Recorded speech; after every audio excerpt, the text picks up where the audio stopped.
3, 2, 1. Knicks on Friday night. MSG is the place to be. Something new.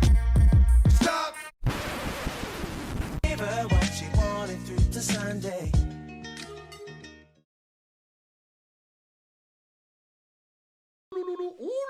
Il fait pas très chaud, il fait pas très chaud. Bonhomme de neige, pas un jour, pas une semaine sans qu'il neige. Non, pas un jour, pas une semaine sans qu'il parle des Knicks.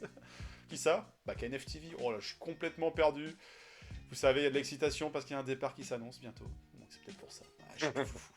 Seb, comment ça va? Eh ben ça va. Nous ici, Eh ben, ça on a connu une semaine pluvieuse dans le sud, là, bien pluvieuse, pas de neige, pas cette tempête qui touche, Ça, ouais, le froid aux États-Unis et vous sur la côte ouest, je crois qu'il y a eu une grosse tempête ou un truc comme ça, non La côte ouest française. Ouais. Bon, il y a toujours un peu de vent, hein, ça souffle toujours un petit peu. J'ai l'habitude. Hein. Ouais. Un bon Guy Cotten en ciré, et puis hop. Un Million de lundi, scènes. un lundi normal, quoi. Je veux dire. Voilà. Une petite brise. Bon, j'espère que tout le monde va bien. Vous le savez, il y a encore beaucoup de choses à se raconter autour des Knicks sur cet épisode 144 de Have to Knicks Week. Bah oui, on part en voyage, donc lundi prochain, je suis désolé. Je serai à Charles de Gaulle, pas moyen d'enregistrer. Donc on vous laissera 2 semaines de repos avec ce long épisode sûrement de Have a Knicks Week. Donc profitez-en, il y a un beau programme à venir. Il y a pas mal de choses qui se sont passées la semaine dernière. Mais ben on perd pas de temps, on lance le petit jingle et on parle des Knicks en francophone avec Seb sur KNF TV pour l'épisode 144. Let's go. Right. It was all good just a week ago. Last week I had everything. Et puis, une semaine où il s'est passé pas mal de choses pour l'association aussi. Et oui, c'était notre dernière en date KNF Viewing Party ce week-end, samedi, pour une affiche qui n'était pas des plus déplaisantes face aux Philadelphia Sixers. Alors, on pouvait se demander ce qu'allaient faire les Knicks, mais en tout cas, les Knicks fans de la KNF étaient présents. Petit comité, mais un comité qui a serré les fesses tout le long de la rencontre pour savoir si les Knicks allaient l'emporter ou pas. Spoiler, oui, ils ont gagné à la fin. Bravo, merci à la KNF. Et un événement, une viewing party qui en appelle une autre, parce que voilà, on en a une cette semaine, le week-end dernier, et on en aura une très prochainement, on vous l'annonce tout de suite, pour la réception. Attends, d'ailleurs j'ai un doute, est-ce que c'est au TD Garden ou au Madison Square Garden? Je sais plus, là j'ai un doute. Mais en tout cas, pour la belle affiche face aux Celtics, Notre dans Boston. 2 semaines. Alors, je vais te dire tout de suite. Parce que Je sais plus. Parce que du coup, peu importe, il faudra gagner. j'avais préparé une petite fiche. Et donc, les Boston Celtics. Hop là. Ça se passera Ça se, NBA. ça se passera à la maison à la maison des Boston. Dans l'autre jardin, dans le jardin des Verts. Voilà. Au TD Garden. Quoi qu'il arrive, ça sera une affiche immanquable. Bien entendu, une affiche du haut de cette conférence Est de cette saison régulière. Les Knicks seront remis au défi, au test. Pour l'instant, il y a une victoire partout. Ça sera intéressant à voir comme rencontre. Hein, donc ça, c'est dimanche 8 février. Hein, on a passé la viewing samedi dernier face à Philly. Ça s'est bien passé, on a gagné.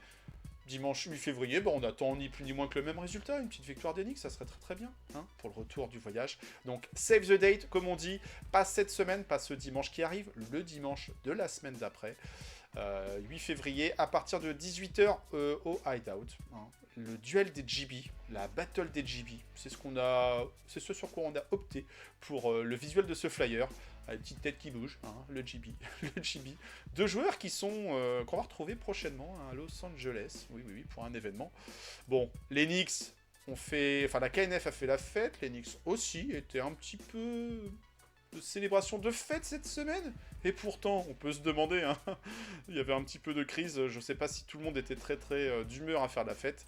En tout cas, un joueur qui peut avoir envie de faire la fête, c'est Jalen Brunson. Hein, Jalen Brunson, nouveau All-Star, ça y est, c'est confirmé. 3e sélection All-Star, et cette fois encore All-Star titulaire après la saison dernière. Un vote du public, un vote des coachs, un vote des joueurs. Et ben voilà, Jalen Brunson rejoindra, qui ça? Jalen Brown, dans les starters Alors bon, ça sera pas l'équipe de l'Est contre l'équipe de l'Ouest. La nouvelle formule de la NBA va nous faire un petit mélange avec des joueurs internationaux d'un côté. Quid de Giannis Antetokounmpo, il est starter à l'Est, mais il est blessé. Je Dommage. crois que, comme pour Jokic, je crois qu'il sera forfait. Alors Jokic, on ne sait pas encore, mais en tout cas Giannis, au regard de l'annonce de sa blessure, qui devrait 4-6 semaines, pas neutre, voilà, ça risque d'être compromis cette participation au All-Star Game.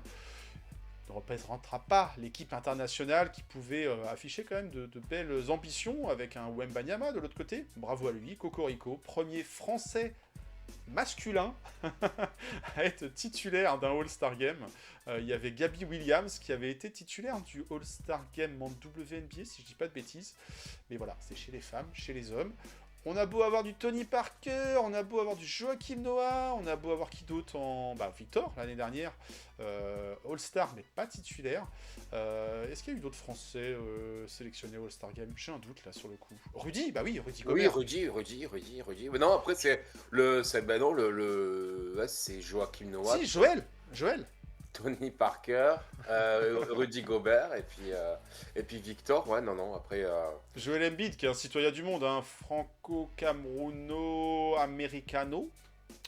Voilà, il représente beaucoup de nations lorsqu'il est All-Star. Et même, je réfléchissais, même sur des concours, on n'a jamais envoyé un Français présenter un concours non plus. Hormis Tony qui avait fait le Skill Challenge une année, quoi. Oui, c'est ça. Mais après, sinon, on n'a jamais...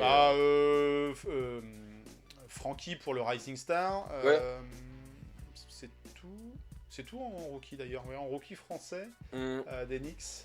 Je réfléchissais, mais... Enfin, même... Ah, si. Bah, les rookies si, français, après, il y en a eu, mais... Si, oui, après d'ailleurs, au Rising Star, on a eu Rizaché, on a eu Sarr l'année dernière. Donc, je me demande si Bilal n'a pas été aussi au Rising Star. Il me semble, ouais, possible. Je m'en souviens plus. Donc, après, ça me passionne tellement, si tu veux, que ces derniers temps que... Mais voilà, en tout cas, quand même, on aura au moins un représentant des Knickerbockers. Il n'est pas impossible que JB soit aussi présent pour les concours. Alors, concours de dunk, je pense pas forcément, mais peut-être le concours à 3 points. Les concours de dunk, que la saison dernière, il l'avait fait. Il n'y a personne qui veut y aller. Hein. C'est vrai que ça se bouscule pas, on n'a pas forcément de fuite sur les noms. Beaucoup réclament les gros dunkers, mais voilà, les Zion, les Ja Morant, ça a l'air de bouder encore ce type d'événement. Voilà, c'est aussi ça qui fait peut-être que le All-Star Weekend a moins la cote qu'il ne pouvait l'avoir. Mais en tout cas, quoi qu'il arrive, une sélection méritée au regard du niveau de jeu produit par Jalen Brunson. Après l'événement, on verra ce que ça donne. On le verra en live ou en replay, peut-être en replay. Ça sera sûrement sujet à pas mal de critiques par rapport à cette nouvelle formule. Jalen Brunson qui représente les Knicks. Est-ce qu'il y aura un second joueur des Knicks au All-Star Weekend?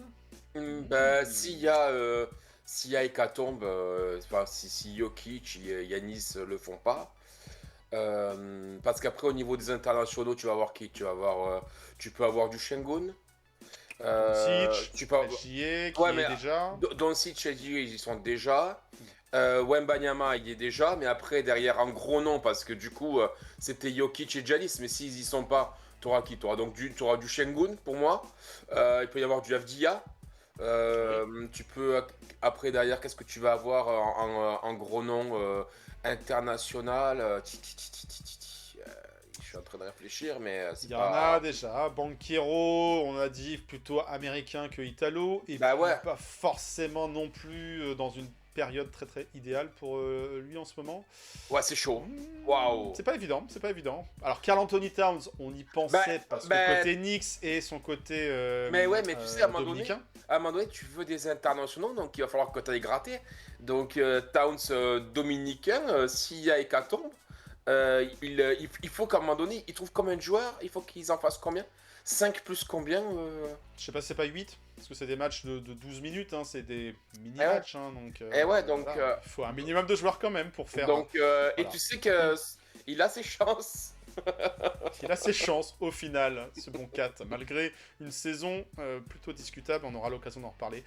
Jalen Brunson qui s'illustre avec une nouvelle sélection All-Star, mais Jalen Brunson aussi qui s'illustre en tant que gros vendeur. Et ben oui, le maillot de JB a l'air de s'arracher plutôt pas mal du côté de la NBA en ce moment. Il est 3e au niveau des meilleurs, des plus grosses ventes de jersey. Donc bravo à lui. Ce qui fait aussi que les Knicks sont une équipe qui vend pas mal. L'effet Cup, il y est peut-être pour quelque chose. Voilà, il a été joueur du mois. L'effet New York, L'effet New York. Ouais. Qui retrouve le shine. Je veux dire, il y a un joueur qui fait gagner. C'est le combo gagnant pour vendre. C'est pas pour rien que c'est un gros marché. Demain, Jalen Brunson, avec tout l'amour qu'on a pour lui, tu lui fais faire ses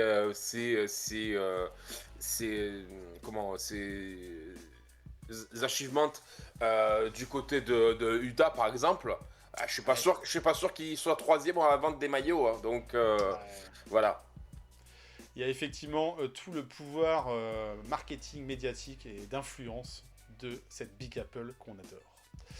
Bon, c'était pour les notes positives. On voulait démarrer l'émission quand même sur une note positive. Et d'ailleurs, la est-ce semaine que tu as remarqué que pour l'occasion, les titulaires All-Star avaient chacun lors de leur match un petit macaron avec une étoile pour justement signifier qu'ils étaient All-Star titulaires. Tout à fait. J'ai vu ça lors du MLK Day, ce match un peu particulier qui a ouvert la semaine passée. Oui, tout à fait. Il y avait une petite reconnaissance. Bon, on le sait, la NBA est dorénavant son sponsor carte, Top. Là, c'est aime sûr beaucoup ce genre de petites particularités pour ça va faire des objets de collection. Ça va faire des one-to-one, donc des cartes 1 sur 1. Donc extrêmement prisées par les collectionneurs, mais du coup extrêmement onéreuses aussi.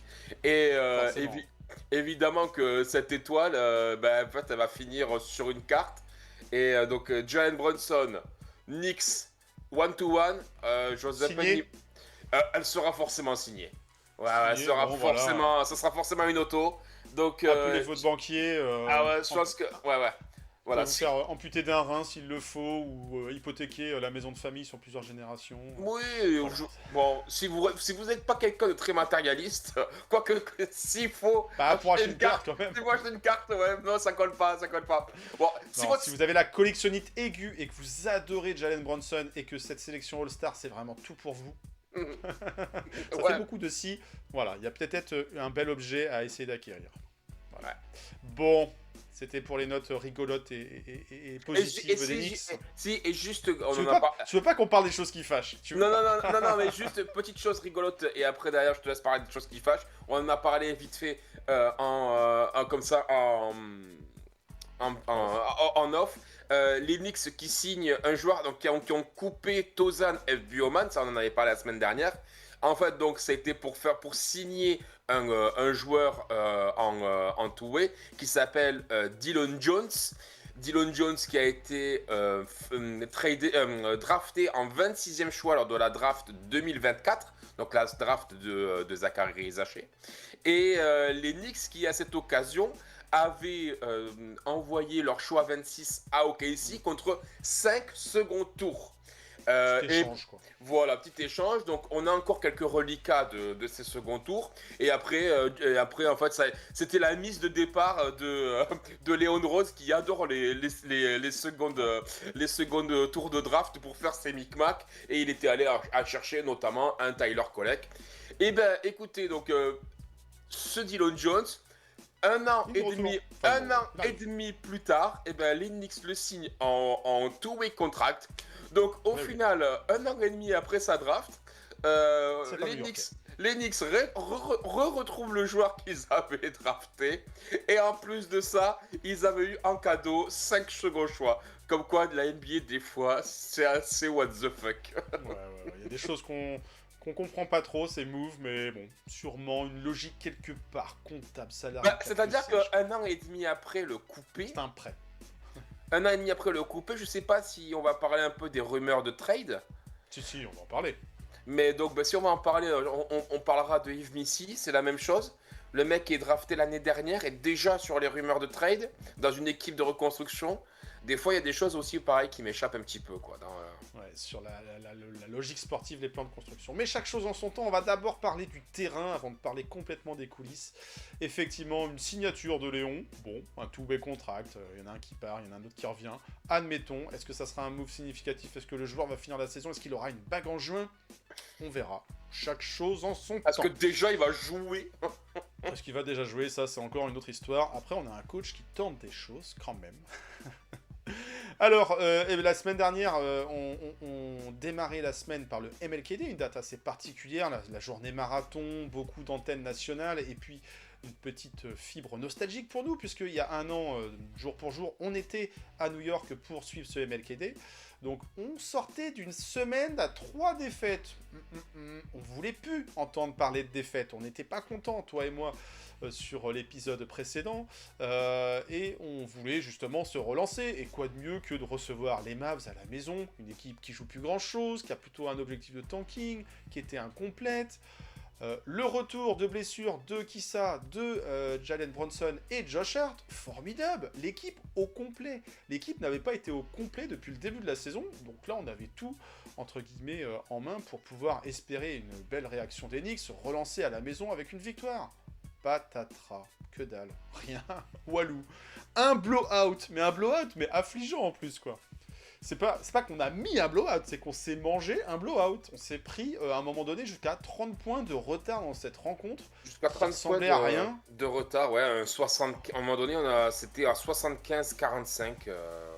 Mais on a touché le fond, là. Là, on a touché le fond. Même Autant ça, on avait même- 3 même, défaites consécutives, ouais. mais là, Non. contre cette équipe, Et je, on est au complet. En plus, il manque un tel. Non. Et je rappelle que justement, les Knicks affrontaient une équipe, je rappelle, Décimé, en plus. à qui il manquait, Daniel Gafford, D'Angelo Russell, PG Washington, Davis. Anthony Ah bah. Davis, Lucas Derrick- Doncic, ok. Derrick Lively, Kyrie Irving et Dante Exum. En gros, t'as ton 5, une partie, parce que t'as Cooper Flag, donc t'as ton 5, plus une partie de ton banc qui n'était pas là. Donc tu as affronté la fin de ton banc, plus des mecs qui font les voyages avec la G-League. Voilà. Et toi, t'es au complet. Toi, Et toi, tu peux gonfler les muscles. t'es- Tu dis, bon, nous, on Et a toi, l'armada. t'es au on est complet contender, depuis longtemps que c'est pas arrivé. On était au Nous, complet. la bannière de la Cup, c'est pas pour tout de suite parce qu'on vise autre chose. On a un autre objectif cette saison. Oui, en ce moment, ça joue pas très bien, mais on a la maison. I have a dream. On va faire les choses bien. Et voilà. Et non, ça a été lamentable, en fait. Je pense que là, c'est vraiment... ouais, quand je dis on a touché le fond, des fois, il faut savoir toucher le fond pour pouvoir rebondir. Et on va voir comment ça a rebondi, mais c'était vraiment affligeant. Et le public a hué les joueurs, à juste titre. Les joueurs avaient la tête basse, voilà. Le coach, est-ce qu'il a trouvé des solutions dans ce marasme? Non. Beaucoup de joueurs sont passés au travers de cette rencontre. Le banc, qu'est-ce qu'on peut dire du banc? On a un Mitch Robinson, mais autrement, ça a un peu pianoté en cherchant un petit peu des solutions. Mais avec une rotation courte avant de lâcher l'affaire complètement dans le garbage time, mais... Et encore, Et et, voilà, et encore. Et encore On n'a pas trop lâché dans le garbage time. Je veux dire, jusqu'à 3 minutes de la fin, 2-3 minutes de la fin, tu envoies Jalen Brunson sur le terrain. Donc, il n'y a pas eu de garbage en fait. Peut-être Non, en pour fait, eux, mais- il y a du mais garbage, nous- c'est un blowout où on s'est fait humilier tout du long. Ah ouais. Et c'est qu'à la fin, ouais, en 3 minutes à la fin, qu'il y a le banc qui se vide, quoi. Donc, moi j'aurais vidé le banc dès le début du 4ème en fait. Au début du 4ème, j'aurais fait, allez, c'est bon, terminé. Bah voilà, il arrête. fallait espérer un improbable comeback. Alors bon, le match, il s'opère un peu en 2 temps. Une première mi-temps catastrophique. Ah ouais. On se fait ouvrir, on se prend quoi? On se prend 77 points à la mi-temps? Non, c'est ça, enfin... J'ose à peine revenir sur le résumé du match pour voir le score, mais... À la mi-temps, le score à la mi-temps, à la mi-temps, t'es à 75-43. Voilà. 75-43. Voilà. 75-43. Donc notre attaque n'était pas là, mais la défense non plus, quoi. On 75 encaisse 75 points points, encaissés. et il y a un carton, on en prend 41, c'est ça là? C'est le premier, c'est le deuxième, je sais plus. Là. C'est le deuxième, 44-25. 44 points encaissés. Ouais. Voilà, c'est... Là, il y a... voilà, Non, touché le fond, défensivement, on n'était Oh. absolument pas dedans. Alors oui, les joueurs en face ont eu de l'adresse, admettons.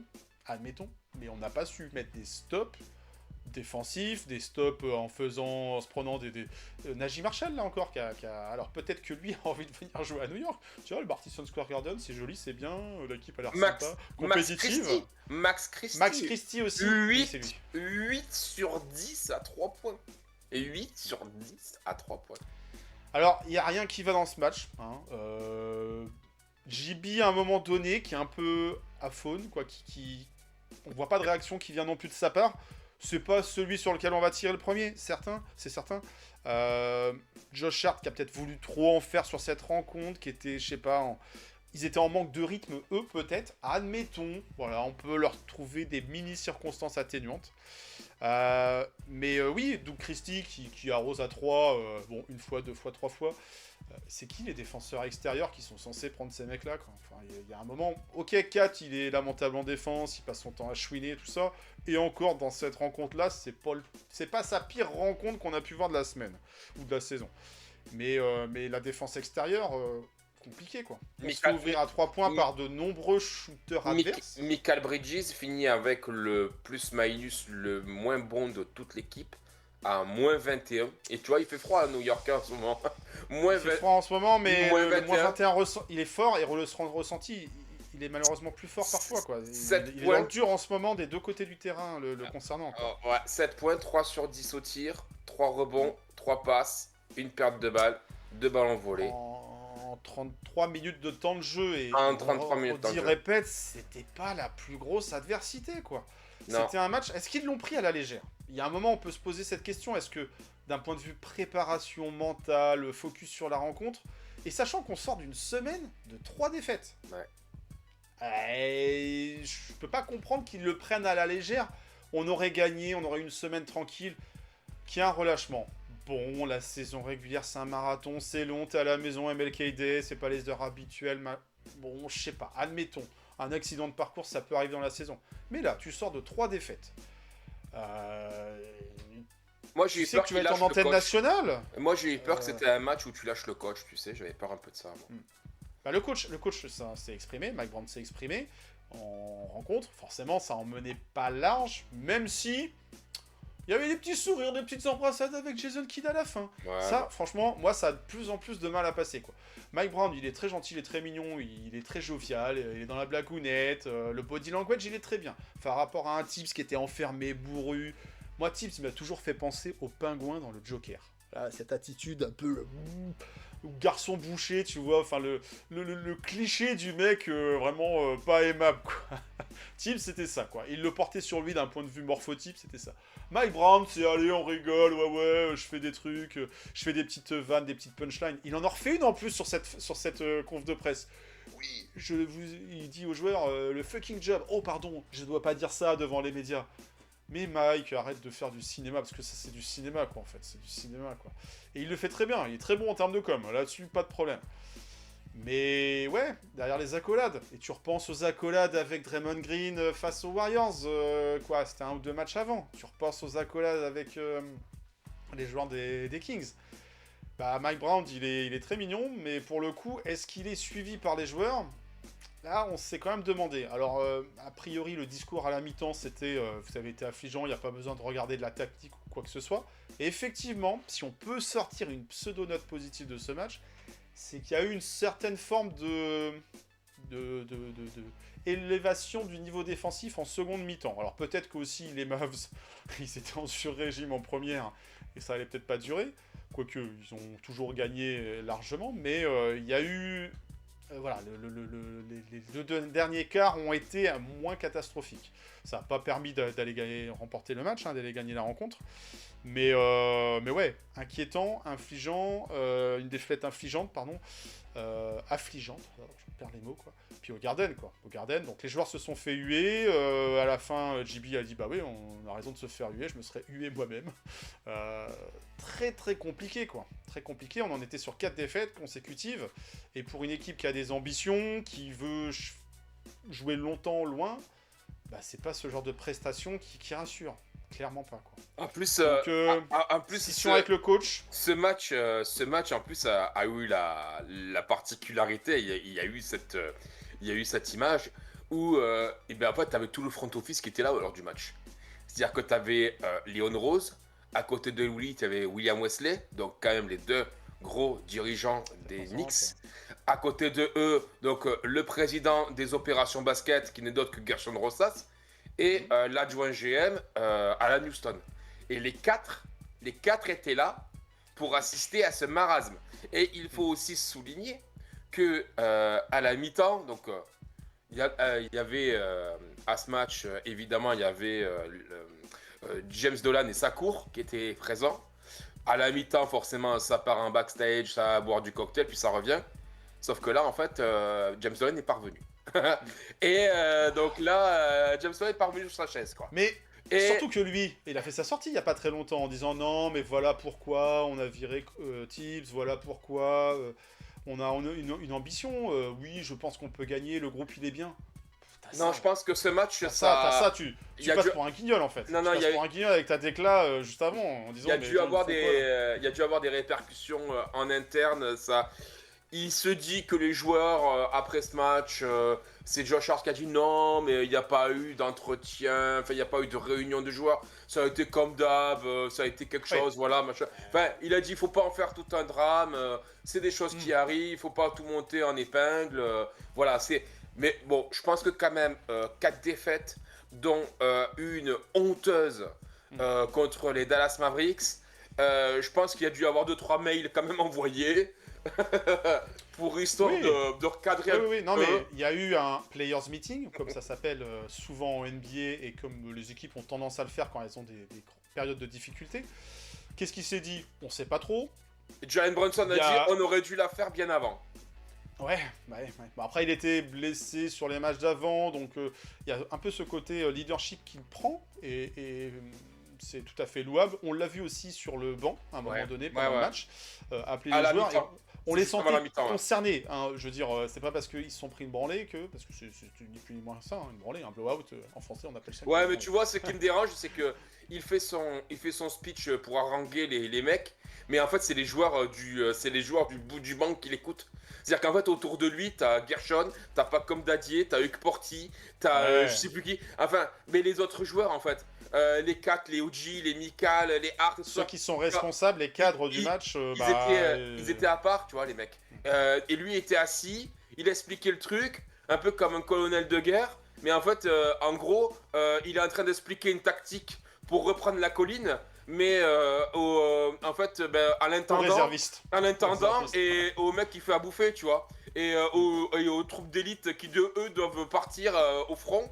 En fait, eux, ils font leur sieste tranquille et il va pas les réveiller. Donc j'ai trouvé ça un peu Un peu bizarre. un décalage. Ouais. Bon, après, c'est les parties qu'on a vues. Il y a sûrement eu des discussions aussi dans le vestiaire au moment de sûr. la pause. C'est sûr. Il y en a eu après aussi. Mais en tout cas, voilà, on sent un leader qui ne s'échappe pas. Même s'il n'a pas fait son plus grand match, c'était un match de reprise aussi. Il était peut-être en manque de rythme. Voilà, il est peut-être encore gêné aussi à sa cheville.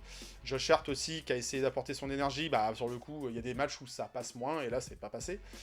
Mais voilà, ça a été très compliqué. On s'est fait bouffer partout, notamment en transition, quoi. La défense en transition, c'est une problématique cette saison. Après, on veut c'est jouer pas- de la pace élevée. Et là, les Mavs, ils ont joué le jeu à fond. Et il y a quoi? Il y a un moment, il y a un 34-2 ou 32-4. Il y a un déficit, un écart, on va dire, dans le match qui est très important. Bravo, bien joué aux Mavs. Hein. Eux n'avaient pas forcément besoin de gagner ce match. Ils sont plutôt dans une approche où, Davis blessé, machin, est-ce qu'il ne faut pas qu'on récupère un bon pick de draft? Ça parle aussi de move à la deadline les concernant. Donc eux n'avaient pas spécialement besoin de cette victoire. On leur a donné sur un plateau doré, et ils l'ont pris, quoi. Et pour autant, un Cooper Flag fait pas un match extraordinaire. C'est Doug Christie qui nous ouvre, c'est Najee Marshall qui fait des misères à la défense des Knicks, quoi, si on peut parler de défense. Ouais. Donc, waouh, moi j'étais fâché après ce match. Ouais, non, J'étais non. fâché. On le disait, voilà, on veut une belle semaine et tout. S'il y avait un match qu'on pouvait redouter, c'était plutôt le match face à Philly. On va y venir tout à l'heure. Mais ouais, là c'était problématique. Donc voilà, on avait touché le fond. Est-ce que les Knicks allaient s'enfoncer encore un peu plus dans la crise, dans la tourmente? Bon, et ben non, ça a réagi, ça a rebondi derrière, heureusement, face à des Nets bon, qui ont fait ce qu'ils ont pu, et la réaction elle a été violente. Mais voilà, on est passé d'un très très froid, et à un moment on est à moins 30 dans la rencontre, à un très très chaud, quasiment plus 60 je crois dans l'autre rencontre. Non, ça a été vraiment incroyable. ce Le match. niveau des Knicks, il est pas Mais calamiteux tel qu'on l'a vu face au MLKD, et il n'est pas non plus extraordinaire par rapport à ce qu'on a vu face aux Nets. Il y a un Non. juste milieu. La vérité, elle est entre les deux. Malheureusement, c'est deux matchs qui se suivent à la maison et qui permettent pas de donner le niveau réel des Knicks. Voilà, donc c'est un faux semblant que de se dire ah bah on est capable fallait de le gagner. perdre contre n'importe qui et gagner contre n'importe qui. Bon, il fallait le gagner ce match. Oui. Et c'était d'une importance capitale. Ce match contre les Brooklyn Nets, il fallait le gagner parce que là, tu le perdais à nouveau à la maison face à des Nets Non. c'était pas possible. Je veux dire, là, il le perdait. Je me demande quand même si là, le siège de Kid Jack, qui devait être un petit peu tiède, commençait pas à devenir brûlant sous Mike Brown. Donc, il fallait absolument une réaction. Mais alors, quelle réaction? Quelle réaction quand même. Même si c'est une victoire contre les Brooklyn Nets. On peut mettre un contexte, mettre une étoile, c'est les Nets qui sont. Quelle voilà. réaction. Quelle Mais réaction. record de franchise en termes d'écart de match. Quoi. Incroyable. Donc, Plus voilà. 54 quand même. Plus 54. Ouais. Et encore, on relâche un peu sur la fin. mais oui, il y a eu une réaction. Donc, il y a eu une humiliation. Il y a eu une réaction et on voulait une confirmation. Heureusement, elle a eu lieu. Mais voilà, en tout cas, ce début de semaine, très très particulier. Et tout ça nous amène, on est dans une période de trade deadline. On est aussi dans une période où il y a des critiques qui sont rapides. Et Mike Brown commence à être sous le feu des critiques aussi. De ses joueurs, on peut se poser des questions de savoir s'il commence à être lâché ou pas. On sait qu'il y a de la friture sur la ligne depuis le début avec Karl Anthony Towns. Alors lui, il n'est pas tout blanc non plus dans cette histoire. Hein. Son côté grand enfant, comment tu dis, adolescent, c'est ça il nous agace et on peut le comprendre. Est-ce qu'il est blessé? Est-ce qu'il est gêné? Il s'est pas fait opérer de ses doigts là à l'été. Forcément, quand tu shootes avec un doigt qui est un peu gêné, ça peut être compliqué. Mais il joue, il est en capacité de jouer. Il y a des matchs, il est questionable, mais il est quand même sur le terrain. Donc pas d'excuse de oui, je suis pas en forme, je suis pas à 100% de mes moyens, certes. Mais on sait qu'il y a de la friture sur la ligne. Et quand on a vu cette défaite face aux Mavs, on s'est demandé si le groupe avait pas lâché le coach, quoi. Si le groupe n'a pas globalement lâché le coach, quoi. Il n'y a rien de concret qui nous permet de le croire. Mais voilà, le player meeting, est-ce que la solution elle viendra du coach? Le coach, il avait tout son effectif. Il a eu une approche plutôt de rotation courte. Il y a le cas Gershoni Abouzele, mais ça, on l'avait avec Thibodeau, avec Evan. Il y a des joueurs qui sont out of rotation. Là, c'est le cas de Gershon. Donc c'est pas ça qui pourrit l'ambiance du groupe, quoi. C'est pas ça qui pourrit l'ambiance du groupe. C'est pas ça qui fait que le groupe perd son jeu. Parce que les joueurs qui ont leur temps de jeu, ils l'ont toujours. Et les cadres qui étaient responsabilisés l'année dernière, ils sont toujours responsabilisés. Donc oui, on veut jouer différemment. Est-ce qu'on joue tout le temps différemment? Bof. Ça dépend, par séquence, par match, par carton. Mais voilà, il y a des joueurs du bout du banc qui ont été à un moment donné utilisés, qui ne le sont moins. On pense à Tyler Kolek. Modiawara, des fois ça vient, des fois ça repart. Bon, ok. Mais Jordan Clarkson, en ce moment, Jordan Clarkson, on peut s'interroger de son traitement par le coach. Il avait plutôt la confiance du coach. Il y a eu un player meeting. Depuis, il a plus l'air de jouer. Alors, est-ce que Jordan qui croque, ça plaît moyen aux autres joueurs? En même temps, Jordan Clarkson, c'était pas non plus celui qui avait le plus gros temps de jeu. En sortie de banc, au mieux un quart d'heure, 20 minutes. Voilà, ça dépend des soirs. Quand ça rentre, t'as un peu plus de temps. Quand ça rentre pas, tu retournes sur le banc. Donc, des joueurs qui ont des hauts et bas dans une saison, c'est normal, ça arrive. Une équipe aussi. Une saison régulière, c'est un marathon. Mais là, commence à avoir des doutes, des critiques. Alors la critique, elle est facile en mode de « Ah ouais, fallait pas virer Tibbs ». De toute façon, c'est fait. C'est pas une question de « fallait ou pas virer Tibbs », c'est un fait. La question, c'est est-ce que Mike Brown, il arrive à tirer la quintessence de son groupe? Est-ce qu'il arrive à imposer des choses? On peut se poser la question. Je sais pas toi ce que t'en penses de la situation de Mike Brown là à mi-saison. Le début de critique, est-ce que c'est justifié? Est-ce que les débuts, le doute, ou en tout cas peut-être de Mike Brown, Est-ce qu'il arrivera à mener les Knicks là où on les attend? Il y a eu Tony Parker qui est passé voir. Mike Brown parce qu'il était du côté de Big Apple avec la fédération pour des tournois jeunes. Voilà, est-ce que c'est juste Tony Parker qui a glissé des idées à Mike Brown pour réagir face aux Nets? Tony P qui entame une carrière dans le coaching, dans la sélection. Ils se sont connus sous l'époque des Spurs, c'est ça, hein. Mike Brown était assistant à un moment donné, comme de nombreux coachs en NBA sous l'égide de Popovich. Mais voilà, la situation de Mike Brown à proprement parler, avant de reparler des joueurs. Toi, t'en penses quoi, Seb? Elle est étonnante. Elle est étonnante parce que, comme tu dis, donc déjà dès le début de la saison, tu as quand même un joueur cadre qui dit, mais moi je sais pas ce qu'on me veut, ce qu'on veut de moi. Donc déjà ça c'est problématique. Et on s'aperçoit mi-saison plus tard qu'il sait toujours pas ce qu'on veut de lui. Donc soit en fait on se retrouve avec un joueur qui a un manque cruel de QI basket et qui ne pige pas ce que le coach veut de lui. Soit en fait on a un entraîneur qui s'explique mal ou qui n'a pas compris qui était, quel profil il avait sous la main et comment en fait il peut en tirer le mieux. Alors moi je vais pas commencer à rentrer dans des débats tactiques parce que moi je suis nul là-dessus. Hein. Moi je vais parler juste un petit peu voilà de relations. À l'autre, il y a des choses qui changent. De relations entre hommes. Hein. Donc je vais pas être là pour commenter les choix tactiques de Mike Brown. Mais juste c'est quand même problématique quand tu as un joueur cadre, ton plus gros salaire de l'équipe, un joueur All-Star, All-NBA, donc on va dire ta co-star qui te dit moi je comprends pas. Et donc ça c'est pas que de le dire, ça se voit sur le terrain. Des fois on le voit plus. Et ensuite il aurait commencé un peu à se murmurer et là on est sur notre profil de joueur qui peut-être serait Mikal Bridges, qui aussi aurait des mauvaises ententes, ou en tout cas avec Mike Brown. Donc, moi, je commence à faire beaucoup. Donc, il faut que Mike Brown arrive à fédérer son groupe cadre et qu'il les arrive en fait à leur faire comprendre. Faire adhérer à sa philosophie de jeu. Et c'est ça le souci, c'est que Yann Begley, donc le bien informé Yann Begley, a dit récemment qu'en fait, beaucoup de joueurs n'adhéraient pas au choix tactique et à l'approche tactique de Mike Brown. Donc ça c'est quand même problématique. Ça c'est compliqué. Et on peut faire confiance à Yann Begley quand il sort quelque chose.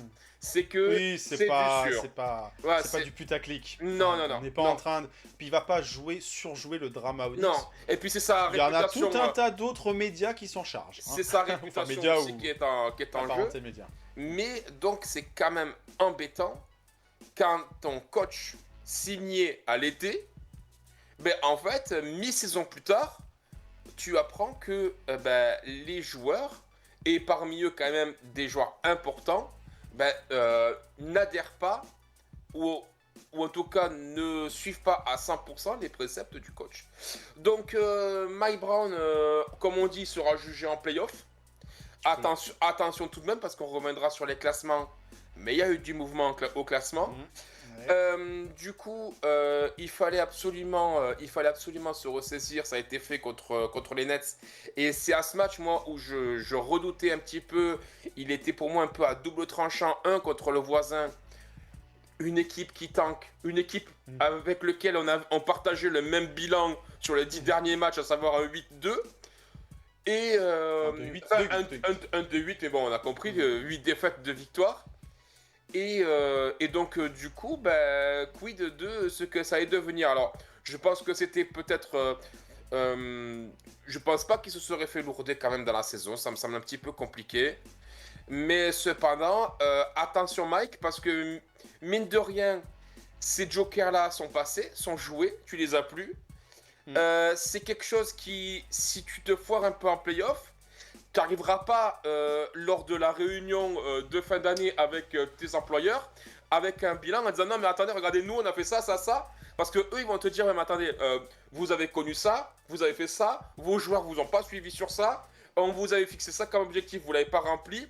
Donc en fait, qu'est-ce qui nous dit que finalement vous êtes toujours l'homme idoine pour cette mission.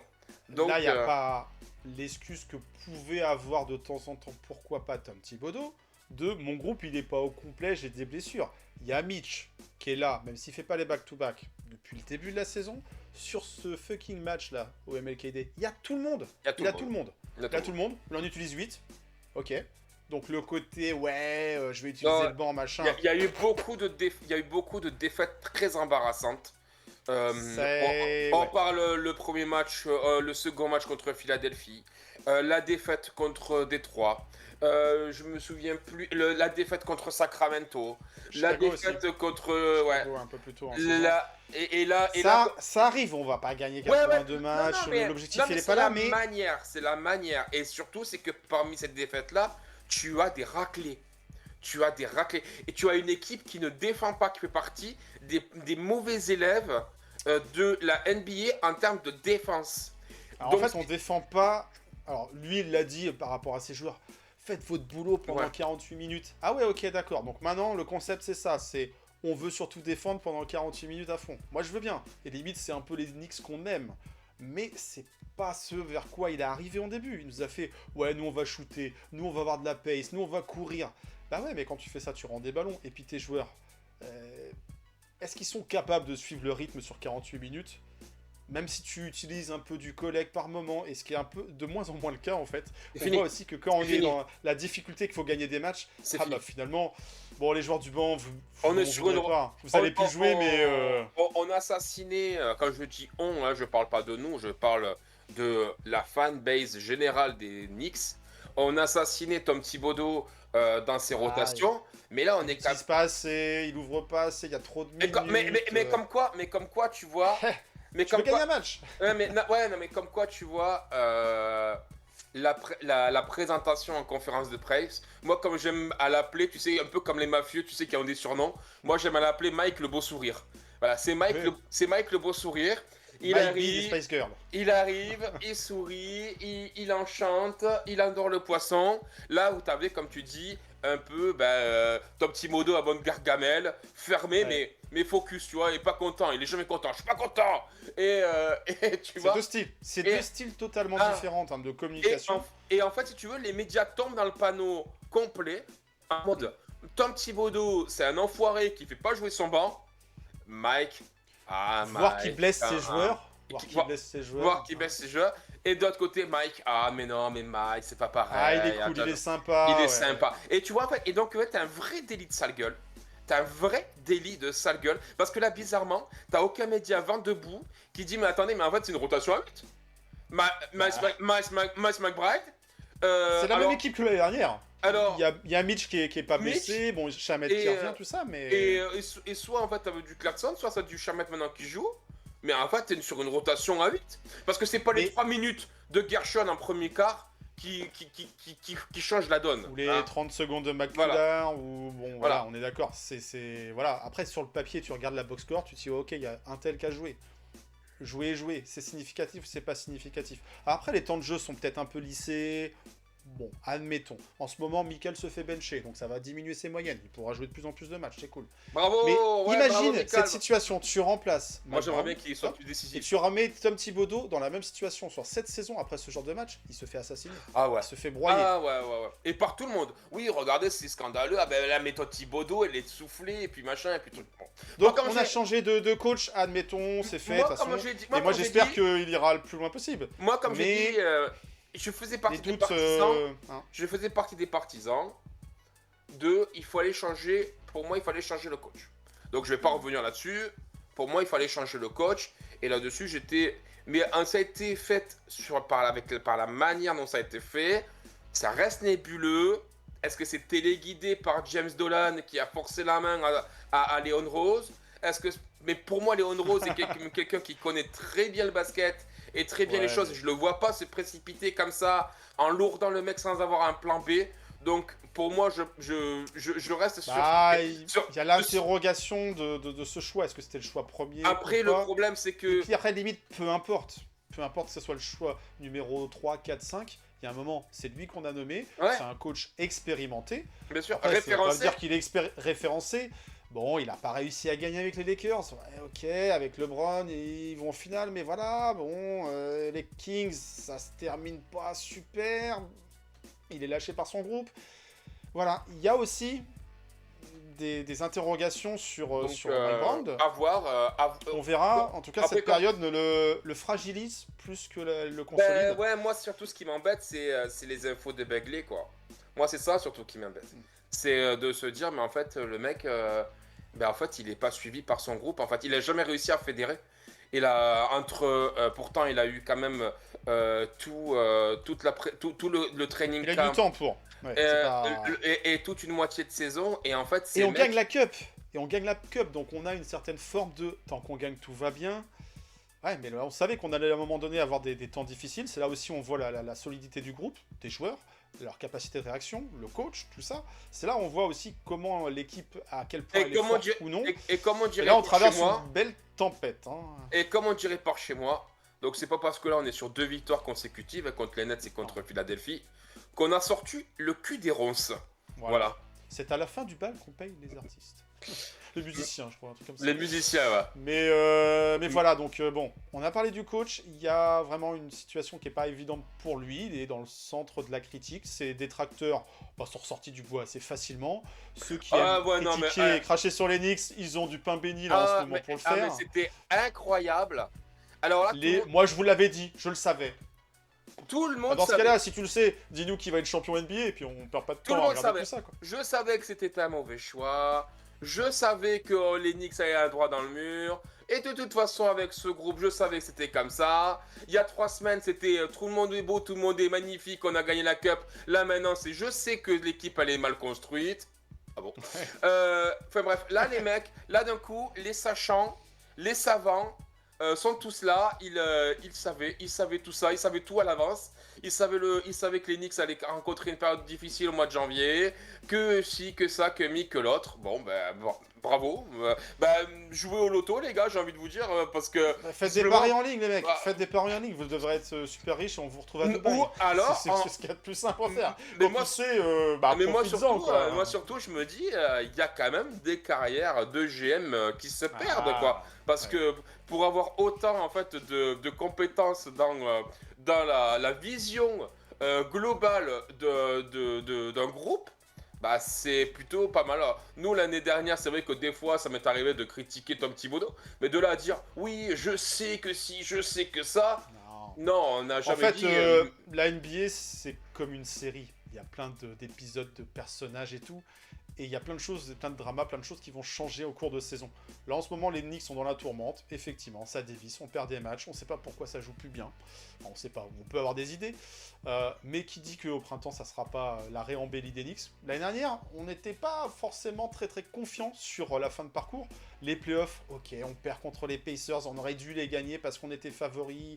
Il y a le shoot qui tombe, qui rebasse. Ah, voilà. Il se passe tellement de choses, c'est une série à proprement parler, la NBA et les Knicks encore plus. On sait que la critique, elle est facile, elle est toujours amplifiée.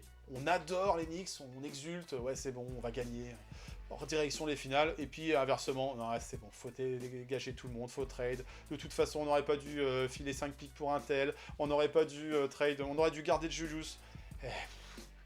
On verra. On est en train de suivre une histoire, une aventure, une galère, ou pourquoi pas une belle aventure, une belle histoire.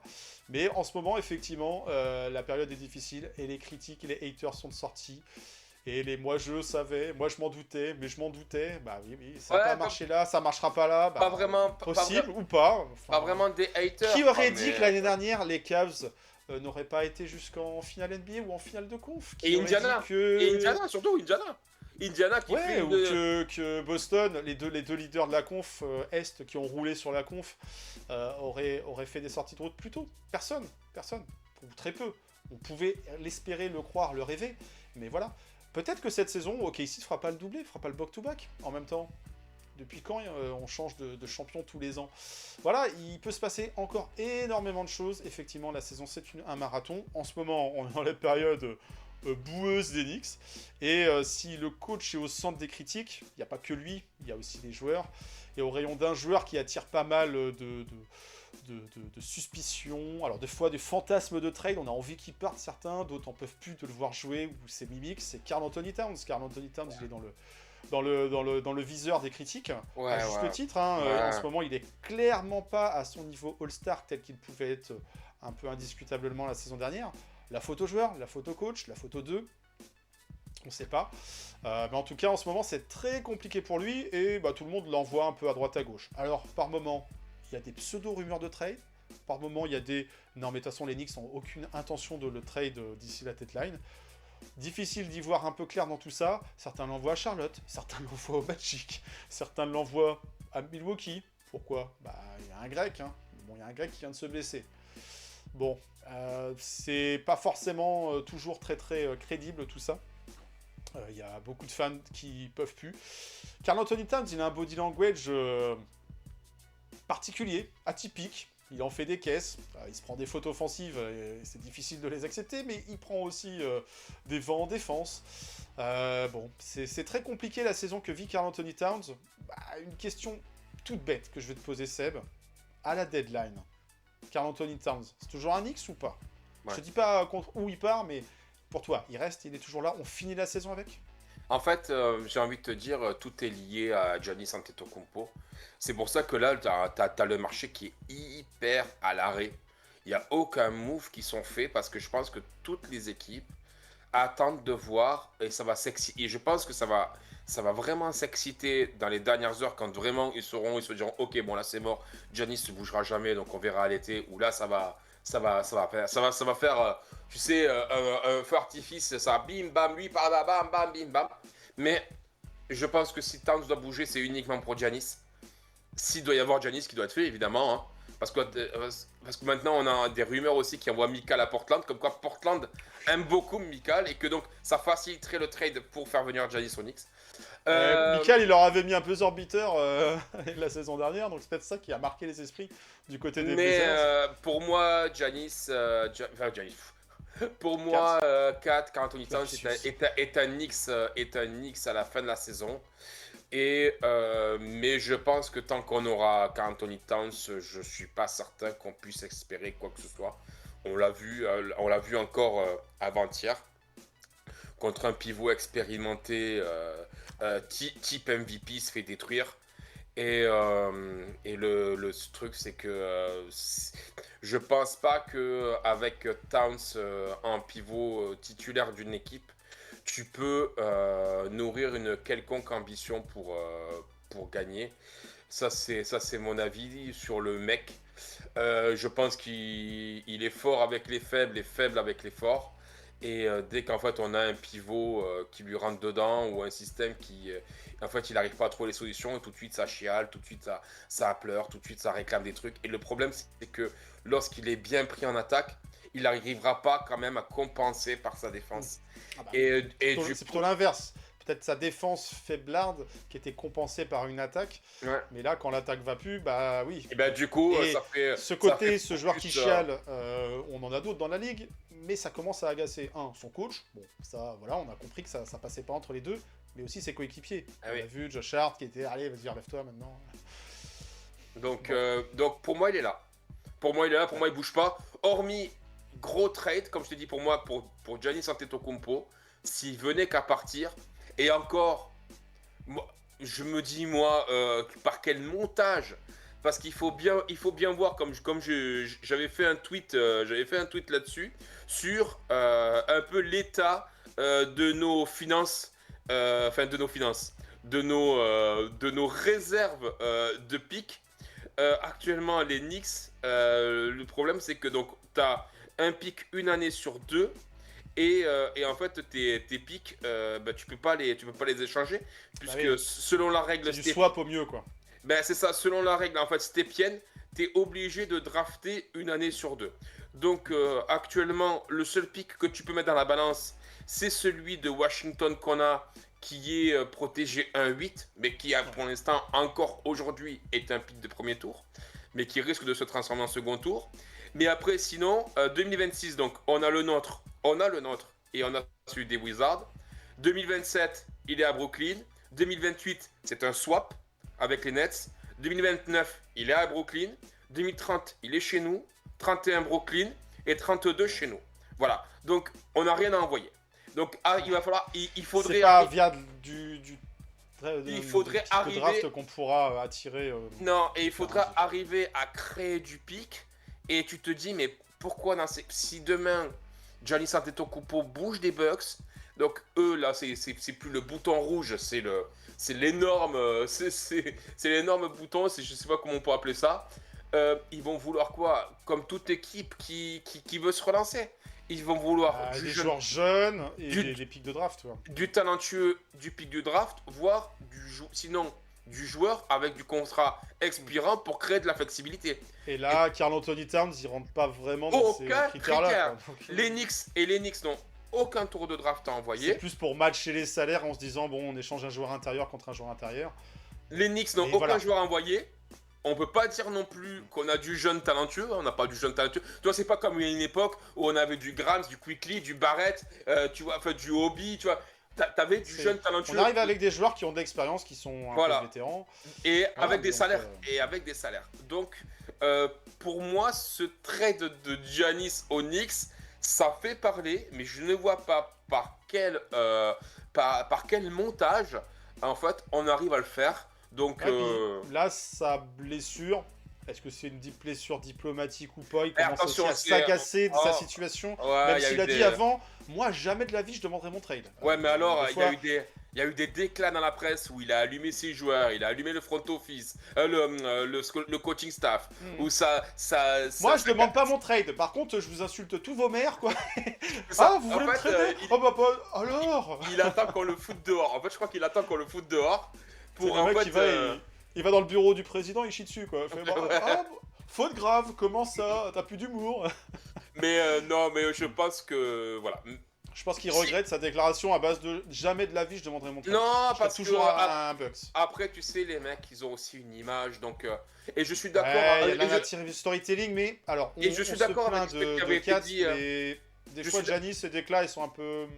Comme je dis, et après par contre je suis d'accord avec ce qui avait été dit dans le basket session, le CQFR d'il y a quelques jours, où je crois que c'était chez eux d'ailleurs, où en fait ils disaient que quelque part ça serait pas étonnant s'il y avait une communication des Bucks qui disait d'un commun accord avec le joueur, on a décidé qu'il était bien pour lui et pour la franchise, tu vois. Mais tout ça c'est pour faire passer la pilule. C'est pour faire passer la pilule au moment du départ en disant c'est à crève-cœur que je pars quoi. Pour éviter le côté d'autres joueurs qui ont tourné le dos à leur franchise de toujours parce qu'ils étaient dans une impasse et voilà. Mais dans ce cas-là, fallait pas rajouter, en faire des caisses. Et des fois, Giannis, il est un peu lunaire sur ses déclarations sous couvert de franchise, d'honnêteté. Je pense que des fois, peut-être son anglais pas de langue naturelle qui fait qu'il s'emballe sur certaines phrases, formulations, bref, merde, j'aurais peut-être pas dû dire ça, trop tard c'est dit. Mais bon, voilà, à voir. Et puis, les pépins physiques. Giannis, c'est vrai, c'est pas ça commence à s'accumuler, ouais. Ça commence à s'accumuler, ça tombe jamais au bon moment, et puis ça ira peut-être pas de mieux en mieux avec l'âge. Et il commence à en avoir pas mal. On verra pour lui. Allez, on essaye de finir cette séquence de façon assez courte, oui ou non. Gershon Yabusele, c'est toujours un X après le 5 février? Non. Je te demande pas sa destination, c'est oui ou non. Non. Pas comme Dadier? Non. Non. Jordan Clarkson? Je sais pas. Je sais pas, ne se prononce pas. Michael Bridges? Non, c'est pas je ne se prononce pas, c'est je sais pas. Là, il est clairement out of rotation. Oui, non. Là, il est clairement en dehors de la rotation. Tant qu'il a encore une valeur un peu marchande, je pense qu'il faut pas hésiter si tu as des offres ou dans un package. Michael Bridges? La même. Ok. Deuce McBride? Non. Mitchell Robinson? Non. Deuce McBride, il est plus au Knicks? Si, il est au Knicks. Non, il part pas. Il part pas. Ok. Soyons bien clairs. Et Mitchell Robinson? Je pense pas qu'il parte. S'il doit partir, je le verrais bien partir à l'été et essayer de s'arranger avec lui sur un sign and trade. À voir, parce que si tu arrives en fait à faire partir cet été Karl Anthony Towns, je pense que cet été, selon voir comment ça peut tourner, Towns peut partir, mais du coup pas dans un trade qui peut amener Giannis. Dans ces cas-là, tu auras la flexibilité pour le re-signer, mais actuellement tu n'as pas l'argent pour le re-signer. Donc soit en fait tu as une offre que tu ne peux pas refuser ou dans un package et pour te faciliter un trade, et dans ces cas-là il part. Soit tu essayes cet été de voir avec lui, parce que je rappelle, un sign and trade, Faut le prolonger aussi, ouais. il faut que ce soit un accord avec le joueur. Le joueur peut dire bah non, en fait, moi je suis libre, moi je me casse. Donc il peut faire un geste. Tu as une équipe qui dit ok, ça s'entend avec l'équipe et ça fait un sign and trade.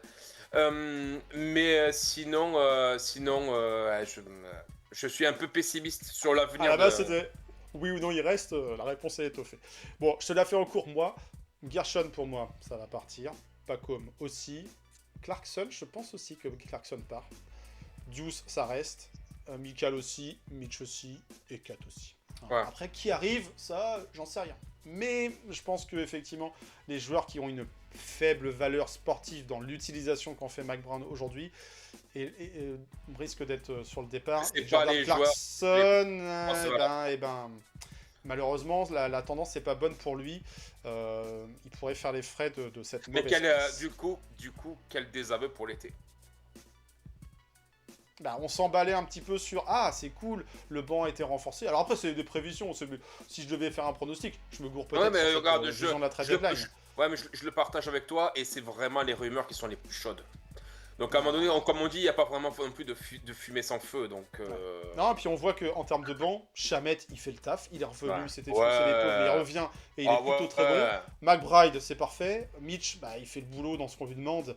Il n'y a que sa situation contractuelle qui interroge, et puis sa santé, les back-to-back. Mais sinon, du coup, on a nos 3 joueurs de banc. Là. Et après, t'as des petits jeunes, qui peuvent combler des trous. Et les Des collègues, les Modiawara, des voilà, les Maculard, Portier des collègues, qui dépannent aussi. Quoi, donc en fait, t'es pas obligé finalement d'avoir ce genre de contrat sur le banc. Donc oui, ce sont des assets bougeables, facilement. Voilà. Mais donc, voilà, on est d'accord, les 4, les gros moves, les Knicks, là, ils sont pas dans un mode, même si on n'a pas bien joué, si ça régresse au classement, il n'y a pas raison de tout casser. L'équipe est pas mal construite. Je veux dire, il y a des postes qui sont doublés, il y a des joueurs qui sont polyvalents. Après, est-ce qu'on a misé sur les bons chevaux? Ça, c'est une autre question. Est-ce que Jalen Brunson, c'est un joueur qui peut emmener au titre? Ok. Est-ce que Kat, c'est un joueur qui peut emmener au titre? Ça, c'est d'autres questions. Dans la ligue, quels sont les joueurs sur lesquels on peut aller au titre et sur qui il faut miser? Si on le savait à l'avance, je pense que tout le monde miserait dessus. Est-ce que Giannis, c'est encore un joueur qui peut emmener au titre? C'est une autre question.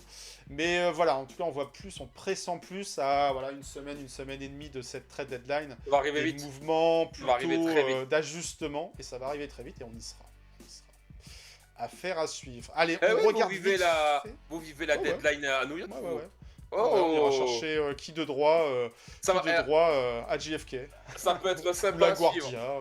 Ça peut être très sympa à suivre. Écoute, j'ai jamais vécu une trade deadline là-bas. Ouais. Mais il y aura peut-être des moves avant. On verra qui sera en tenue ou pas. On va surtout scruter les échauffements de joueurs, parce que ça, des fois aussi, c'est un petit peu révélateur. Bon, les matchs, on va faire une rapide revue dessus. Le match de LPD, on en a beaucoup parlé, donc on n'en parle pas. Les deux, Fini, même le on Nets. l'oublie. Même les Nets, on en a Le parlé. Nets, ça rebondit, et ça a très bien rebondi. Très bien. Des fois, quand on touche le fond, on s'est craché violent. On a rebondi haut. Après, la question, c'était humiliation, réaction. Est-ce qu'il y a confirmation? Le match important, c'était le match face aux Philadelphia Sixers. On a eu un beau match. Moi, j'ai trouvé... Alors, c'est un match suspense, accroché. En même temps, fallait pas s'attendre à humilier de 50 On se le rend, points. on se le rend en suspense. Hein. On se le rend en suspense. Déjà, on a une... C'est difficile à admettre, mais on a un bon début de match de Joel Embiid, qui a fait la chanson. Ah, mais Joel Embiid, ça, il retrouve... Après, on n'aime pas le bonhomme. Moi, je suis pas fan du bonhomme.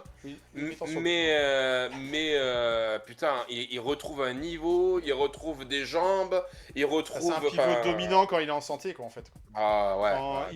Il a cette capacité de shooter de loin, il a ses moves. Là, il va nous claquer ce Tomar dans la raquette. Alors après, ils se sont relayés dessus pour essayer de défendre. Kat, on voyait que ça faisait pas le poids. Ça n'était pas vraiment une confirmation. OG a bien défendu. Dans le dernier cas, Ouais, dans le dernier quart, tout à OG fait, a ouais. bien défendu sur lui. Mais il y a peut-être aussi un côté Embiid très fort sur ce dernier moment là, et puis sur le match face aux Knicks, mais aussi précédemment. Mais est-ce qu'il tient la longueur, est-ce qu'il tient la durée? Il y a peut-être un peu de ça aussi. Au moment où, en fin de match. Dis-toi que. Heureusement pour nous. Non, mais un jour ou 2 jours avant, Prolongation. il gagne en prolongation, il joue 46 minutes. Et Ouais. il fait 33 points, 10, Triple double. 15 rebonds. Il Enfin, était en triple double. ouais. Donc il y avait ça pour un mec comme ça, il y avait ça Qui est dans un les pattes. peu load manager et tout. Donc, on le retrouve avec plus de forme, plus de mobilité. Attention, voilà, il devient les un pivot Sixers. dominant. Attention, les Six. Moi, tu sais que les Sixers, ça va être pour les playoffs. Pour moi, c'est vraiment l'équipe. S'ils restent en santé, c'est l'équipe épouvantail. C'est l'équipe épouvantail. Ouais, parce qu'il y a un bel effectif. Paul George qui est plutôt discret, mais bon, c'était jamais un playoff P, ça pourrait faire du mal. Bon, en tout cas, voilà, c'était une belle affiche. Les Knicks avaient perdu 2 fois contre les Sixers, donc c'était À un la match maison. encore plus attendu. À la maison, effectivement, là, les 2 matchs qui se jouent, donc celui de la semaine dernière et le prochain qui se jouera, se feront à Philadelphie. Donc voilà, donc c'était un match où on attendait du sérieux, de voir un petit peu quelle combativité, qui allait tirer son épingle du jeu côté Knicks. On a eu un bon Jalen Brunson. En même temps, on a souvent un bon Jalen Brunson. Là, il a été défendu, il a été... voilà, Le dernier quart, moins de clutch. Hein. Ouais.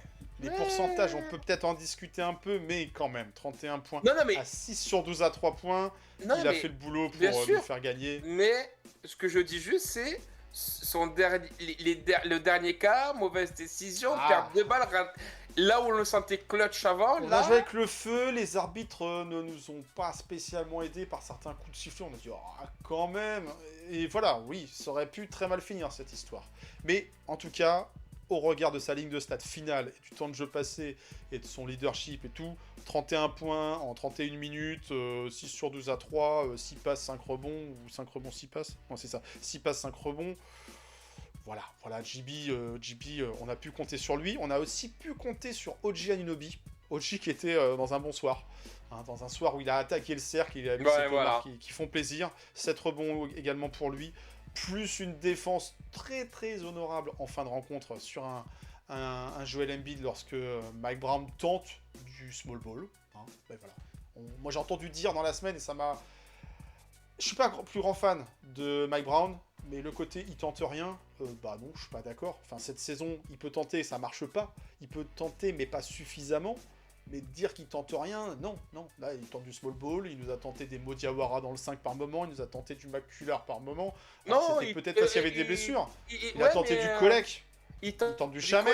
Kolek, par exemple, le match contre les Spurs en Cup, là, quand il envoie du Josh Hart à défendre sur lui, que quand il décide de bencher 4, c'était contre Mikal ou Portland, 4, contre Portland, parce que ben machin, et donc il décide de le bencher pour envoyer. Enfin, non, je trouve que justement, il hésite même pas même si on n'a pas une rotation à 10-12 joueurs par soir, même 10 ça serait bien. Non, on reste sur un effectif court, mais il tente des choses. Alors des fois c'est des micro-expérimentations, des fois, ça marche pas. Comme Gershon, parce que c'est souvent par le prisme de Gershon, on dit bah là il a mis ses 2 paniers, pourquoi il joue pas plus? Bah ouais. Mais un coach qui tente pas, non, je suis pas d'accord. Enfin, avec Mike Brown, après on n'aime pas, les résultats sont pas là, la philosophie de jeu c'est pas ce qu'on voulait, peut-être, admettons. Mais qui tente pas, c'est pas la critique que je lui adresserais en pensant à ça, moi. Enfin en pensant à Mike Brown. En tout cas, voilà, il a tenté ce small ball en fin de rencontre, là où on commençait à avoir un momentum qui revenait plutôt côté Philly, et qui commençait à faire du Télénix. Et ce small ball, bah, finalement, il a payé, quoi. Finalement, il a payé. Alors, c'est ric-rac, hein. La victoire, elle est assez courte, hein, 112 à 109. Et puis, avec des arrêts de jeu, des jump balls, des trucs un peu bizarres, un peu des décisions what the fuck, un match qui voulait pas se terminer, quoi. Des reviews... des challenges, On est à plus 8, je crois, presque à la fin. On se dit, c'est bon, c'est bon, là, c'est bon. Le 3 points de Maxi, là, on met 2 jolies bombinettes avec OG et Chamet. Tu te dis, tu te dis, bon. C'est pas mal, là, c'est bon, on a... Et là, derrière, Maxi qui nous fait le 3. Et puis ensuite, la remise en jeu foireuse de Hart pour JB qui est trappé. Alors, il avait le pied sur la ligne, je crois Maxi ou VJ Scombe. Donc bon, normalement, il n'y aurait pas dû avoir un duel entre deux. Mais bon, il y a l'entre-deux derrière, la faute, on prend, ils reviennent. Nous, enfin, cette fin de match, C'est franc loupé, des trucs. Il y a eu des beaucoup de histoires choses, on s'est rendu la vie dure. des histoires Alors de fautes qu'après- aussi pas sifflées pour les Knicks. Enfin, Ouais. des Knicks pas sifflées pour Philadelphie, je pense à celle de Shamet. Et puis la toute dernière, qui est pas vue, mais on voit en fait JB qui tape un petit peu le bras, mais ça se voit pas d'Embiid, mais bon, il reste rien. Mais non, ouais, non, on le prend. On le prend, On le le prend, win ce is a match. win. Dans Et- ce contexte, c'était très important. Dans cette ouais. rivalité, c'était la Rivalry Week en plus, eh bien c'était très bien. Et puis, on a su réagir, ou enfin, du moins, on a su courber le dos Il y a le temps une semaine, que Joel ce match, Embiid tu le fasse... S'il y a une semaine, ce match, tu le pètes. Tu le perds. Même, il y a, ouais, la semaine dernière, ce match, tu le pètes perds. en vrai. Ouais. Ouais. Donc voilà, c'était rassurant de se dire, c'est bon, les Knicks, ils étaient pas dans les joueurs n'étaient pas dans la meilleure période du moment, mais ils ont su réagir, ils ont de la Ah, fierté, ça, ils ont de la combativité quand même. Avec un mauvais Mikal, qui a fini. En D'ailleurs, plus. il faut savoir qu'il a fini aux urgences. Je sais pas si tu es au courant. Mais ouais, bah oui, parce qu'en fait, Sérieusement ou c'est une connerie? il a fini aux urgences sur une otite. Tellement en fait, il a pris de courant d'air de la part de Maxi, que ce soit sur les Ouais. backdoors, en 1 contre 1. Ça souffle. Hein. Ah ouais, ah punaise, ah, ça. Il ne serait pas bienvenu en Bretagne. Je l'ai vu à un moment donné, comme ça, il se grattait l'oreille. Tu sentais que ça le. Ah, ça. Et donc, un mauvais Mikal, un mauvais 4, parce que 4 a été horrible. Bah, les Et passages en forte, les fautes, il finit fall-out, il tient pas la baraque face à Embiid sur ce match. Et t'arrives, malgré tout, à battre Philadelphie, qui était une équipe qui, ces derniers temps, avait un peu le vent en poupe. Ben, moi, quelque part, j'ai lu que c'est pas rassurant. Et ben, ça m'a plutôt rassuré, en fait. Moi, ça m'a Il plutôt faut rassuré. savoir gagner des fois des matchs quand tu es dans la difficulté. Et là, le groupe, il est resté quand même soudé. Ses coups de coaching, parce qu'il y en a quand même, ses choix de coaching.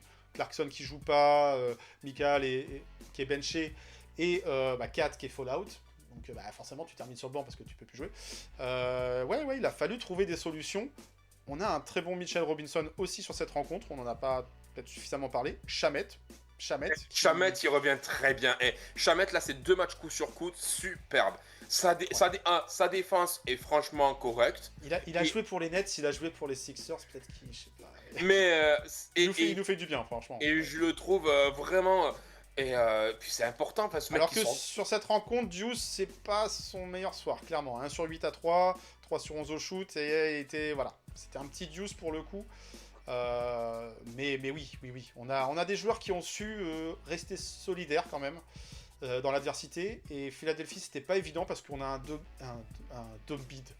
bid dominant en ce début de rencontre. Maxi, peut-être un peu plus en retrait, et tant mieux pour nous. VJ Edgecombe, qui pareil, a des flashs, mais a pas été aussi imprégnant. Kelly Oubre Jr., qui a posé quelques difficultés aussi. Donc ouais, c'était une belle confrontation, une belle affiche. Peut-être des équipes qui se retrouveront en play-off, et ça pourrait nous faire une belle série, tout ça. Donc on verra, chaque chose en son temps, mais voilà, c'était mieux de terminer par cette victoire en viewing party, après cette semaine très compliquée qu'on a vécue. Et donc pour finir la rétrospective, on va désigner un petit joueur de la semaine. Alors c'est pas souvent son tour, quoique il a quand même été honoré. C'est pas Karl Anthony Towns, c'est pas Mikal Bridges, c'est pas Gershon. Cette semaine, on a décidé de remettre la couronne à celui qui en ce moment porte le casque de chantier. C'est Mitchell Robinson. Parce que même dans la débâcle, le match humiliant face aux Mavs, c'est lui qui s'en sort mieux. En double-double. 15 rebonds. Il est en double-double, on lui gâche encore ce match-là, quoi. C'est pas cool. Franchement, vrai que pour un mec qui aime la country... À chaque fois qu'il sort une perf offensive, on lui gâche le... Ouais, comme ces matchs là où il mettait ses 11 francs et tout, on est capable de perdre, quoi. C'est pas cool. Donc Mitch, est-ce qu'il finira sa saison Onyx? Nous on a dit que oui. Dites-nous en commentaire si vous le pensez aussi. Est-ce qu'il sera prolongé? Est-ce qu'il sera pivot titulaire à la place de Mitch, c'est les Knicks. Peut-être pas non plus. C'est le plus vieux Knicks. Ouais, avant Deuce. Donc voilà, c'est le doyen. C'est le doyen. Donc non, dans son registre de jeu, et puis aussi par rapport à sa défense, il apporte des choses, il apporte du rebond, des secondes chances, on en a besoin en ce moment, parce que voilà, les tirs rentrent pas tout le temps, donc c'est bien d'avoir le petit rebond pour pouvoir retenter un coup. Et puis voilà, ouais, quand il y a des défaillances de 4, et en ce moment c'est compliqué. Alors il apporte pas la même chose sur le terrain. Des fois les deux sont associés, ça marchote. C'est pas beaucoup, on les voit pas, c'est pas une association qu'on voit de nombreuses fois. Mais voilà, en tout cas Mitchell Robinson, c'est notre joueur de la semaine. Mitchell Robinson Mitch. et Onyx, depuis la saison 2018-2019, il avait 20 ans.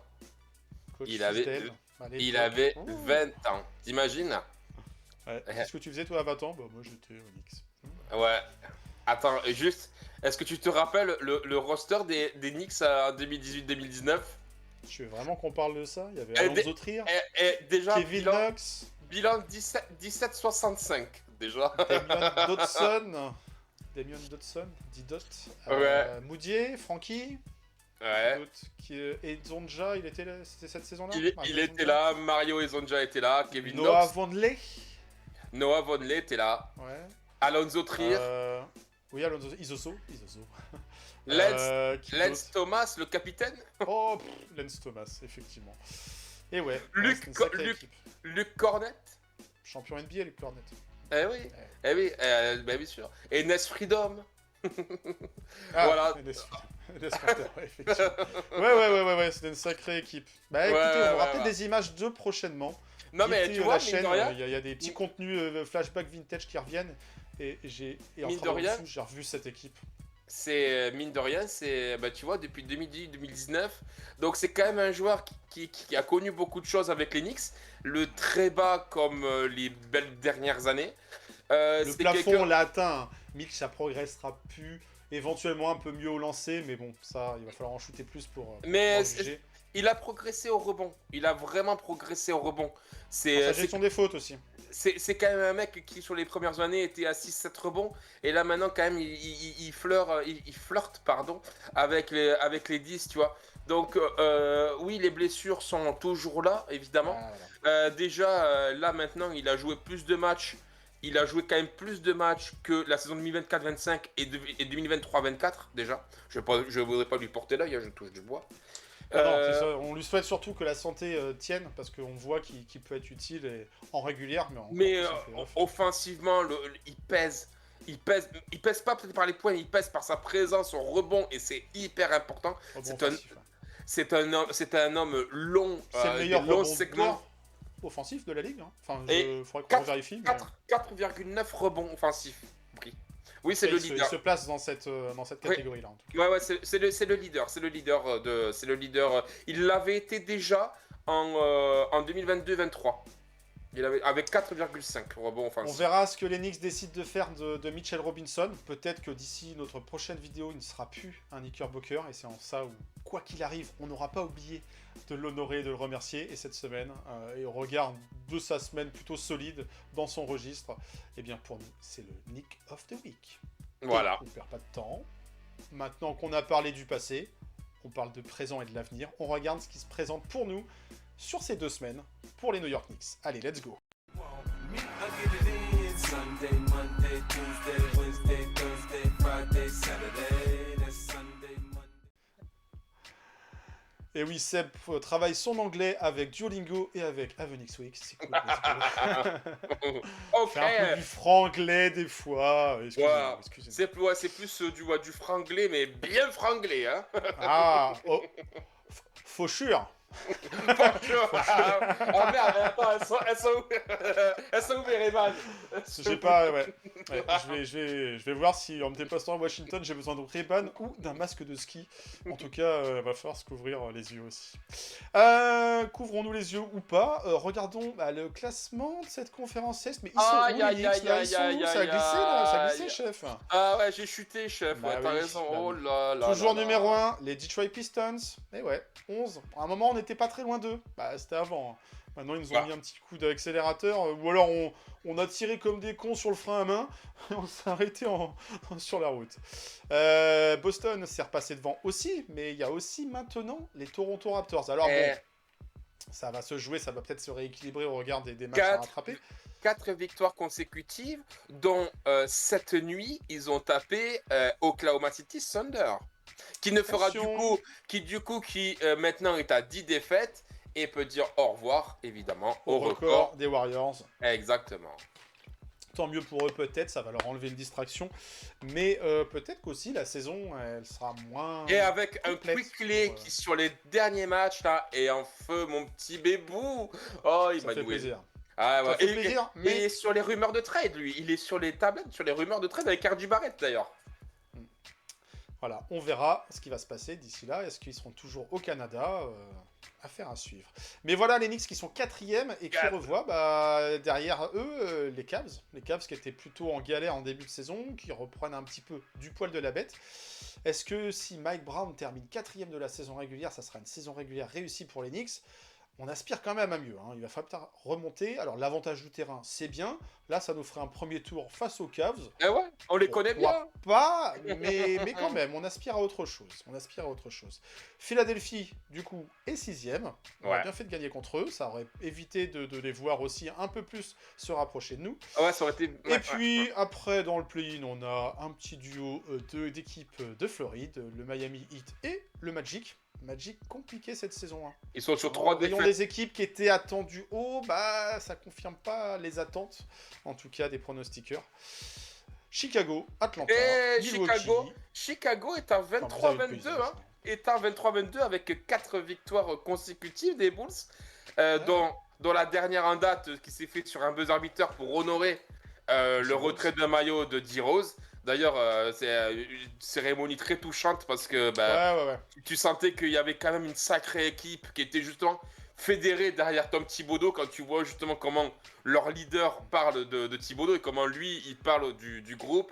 Cérémonie animée par Joachim Noah où en vedette il y avait donc Lou Holden et Taj Gibson qui était venu parler donc du numéro 1 des... Riche, Et la photo où tu as tous les anciens là, des Bulls de cette période-là, elle te file quand même aussi un petit coup de vieux, mine de rien. Hein. Quand tu les vois Ouais. tous là, tu fais ouf, un petit coup de vieux. C'est pas notre équipe de cœur, les Bulls. C'était une équipe marquante, une franchise marquante de la NBA, de l'histoire, la dynastie de Mais Jordan qui était qu'on pas si connaît. loin que ça finalement, tu vois, mais...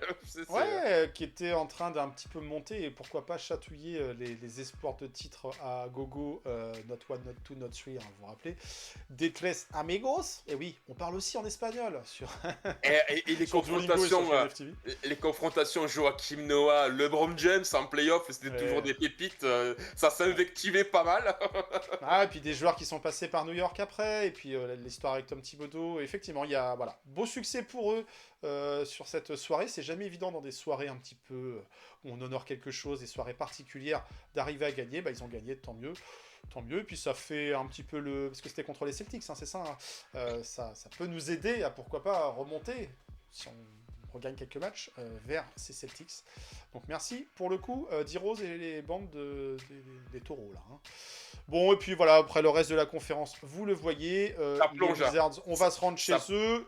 On peut Ouais. espérer avoir une affiche pas trop compliquée pour au moins... Indiana avoir une s'est victoire sur remonté les- et Indiana aussi a tapé OKC dans les dernières semaines. Indiana ça remonte.